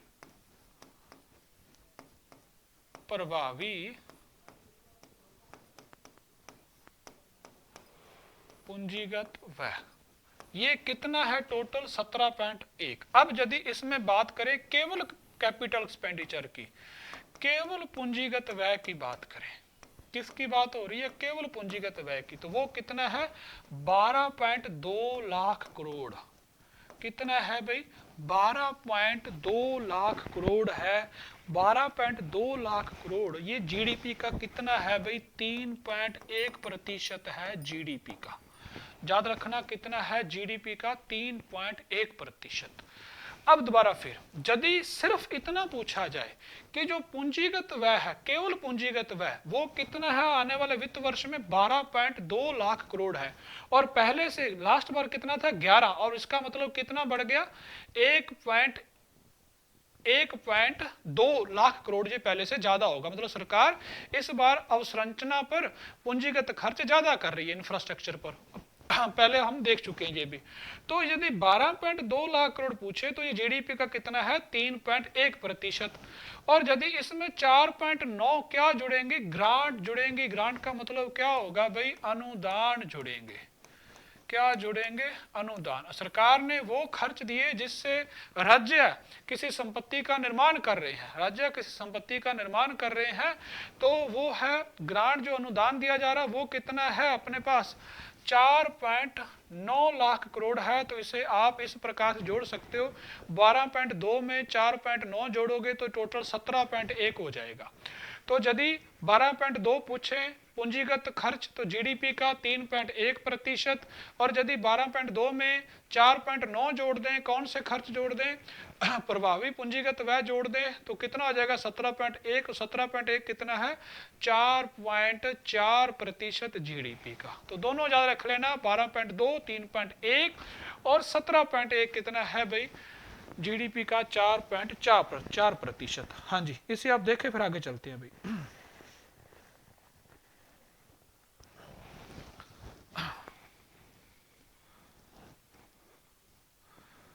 अब यहां पर भी एक मुद्दे वाली और महत्वपूर्ण बात है भाई, चार्ट ही चार्ट आ रहे हैं सर, क्या दिखाए जा रहे हो भाई, देखना पड़ेगा उसके अलावा अपना हल ही क्या है। अब ये अपने पास है पूंजीगत व्यय। अब पूंजीगत व्यय की प्रतिशत की बात करें तो अभी हम निकाल कर गए थे पूंजीगत व्यय के प्रतिशत की बात करते हम भाई, तो अपने निकाला था अपने पास, हाँ जी, पूंजीगत व्यय, हाँ जी, वो कितना था अपने पास जीडीपी का 4.4% था इस पूंजीगत व्यय में। अब देखना, अब इसने पूंजीगत व्यय जीडीपी का प्रतिशत दिया, मैंने पहले ही लिखा दिया आपको, मैंने अभी लिखा कर गया हूं, यहां पर देखना आप, मैंने आपको यहाँ पर अपने पास है, यहाँ पर तो पूंजीगत खर्च दे रहा है लाख करोड़ में, तो मैंने अभी यहाँ पर लिखा था 12.2 का और 17.1 लाख करोड़ का कितना हिस्सा था। अब ये दिखा रहा है 4.9 लाख करोड़, 12.2 लाख करोड़, टोटल 17.1। ये तो पूंजीगत व्यय है रुपए में, लाखों करोड़ों में। अब इसी को वो दिखा रहा है प्रतिशत के रूप में। कैसे दिखा रहा है 2026 और 27 में जाकर, 2026 और 27 में जाकर वो जो केवल और केवल पूंजीगत है वो जीडीपी का कितना है 3.1%। कितना है 3 जीडीपी का भाई वो 1% है। अभी मैंने आपको अभी लिखाया था, और इसकी अमाउंट कितनी है 12.2 लाख करोड़। अभी लास्ट में कर गए हैं पिछले वाली स्लाइड में, 12.2 लाख करोड़ है जीडीपी का। कितना हिस्सा है ये भी 3.1 लाख करोड़ पे है। और उसके बाद हाँ जी देखिए फिर आगे चलते हैं भाई।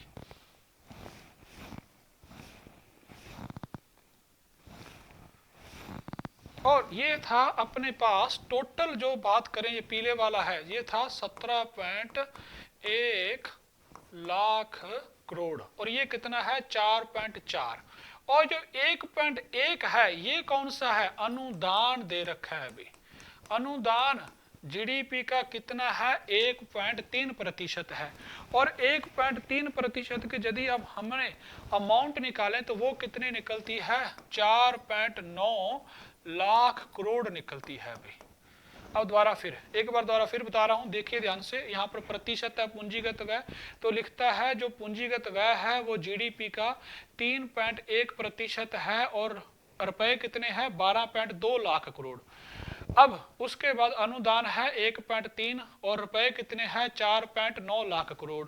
और उसके बाद ये आगे बात कर रहा है टोटल जो पूंजीगत व्यय है इफेक्टिव कैपिटल एक्सपेंडिचर, इफेक्टिव प्रभावी पूंजीगत व्यय वो कितने हैं 4.4% जीडीपी का और 17.1 लाख करोड़ है। अब याद रखना 17.1 लाख करोड़ जीडीपी का 4.4%, 4.9 लाख करोड़ जीडीपी का 1.3, अनुदान 12.2 लाख करोड़ जीडीपी का 3.1% पूंजीगत व्यय। अब यहाँ पर प्रतिशत में दे रखा है, अभी यहाँ पर बात करें तो यहाँ पर देखना 12.2 लाख करोड़ अभी कर गए हैं, 12.2 लाख करोड़ ये वाला 12.2 लाख करोड़ जीडीपी का कितना प्रतिशत है अपने पास है भाई 3.1%। और उसके बाद देखना यहाँ पर 4.9 लाख करोड़ है अनुदान है, ये जीडीपी का कितना है 1.3%। इसे आप जोड़ दो 1.3 और 3.1 को 4.4 आएगा।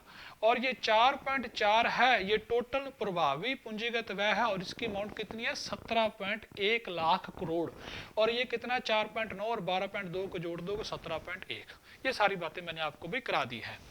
हाँ जी, आगे चलते हैं, फिर अपने पास क्या बाकी बचा हुआ देखते हैं भाई। बस भी इसके साथ का बजट आपका कंप्लीट है।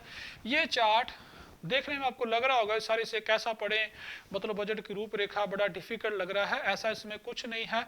सारी बातें मैंने आपको बता दी है पहले, वो कौन सी है ध्यान से देखना। मैंने आपको बताया था बजट का साइज कितना है 53.7 लाख करोड़ है।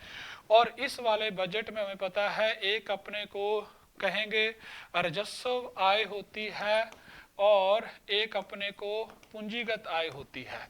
और सरकार ने लिखा है जो कैपिटल है वो 18.14 लाख करोड़ है। इसी प्रकार से टैक्स कितना है 44 पॉइंट है लाख करोड़। और ये सारी अमाउंट हमने लिख रखी है और ये खर्च किधर किधर जा रहा है ये हमने पहले पढ़ रखा है, तो एक बार इसे आप देख लें। तो आज वाली क्लास में इतना ही। मैंने बहुत अच्छी तरह से आपको बजट पढ़ाया है। लास्ट वाला जो 40-45 मिनट है ये तो बहुत ही महत्वपूर्ण है, सिर्फ वही चीजें हैं जो अपने काम की थी। तो मिलेंगे नेक्स्ट क्लास में, तब तक के लिए धन्यवाद और आप सभी को नमस्कार।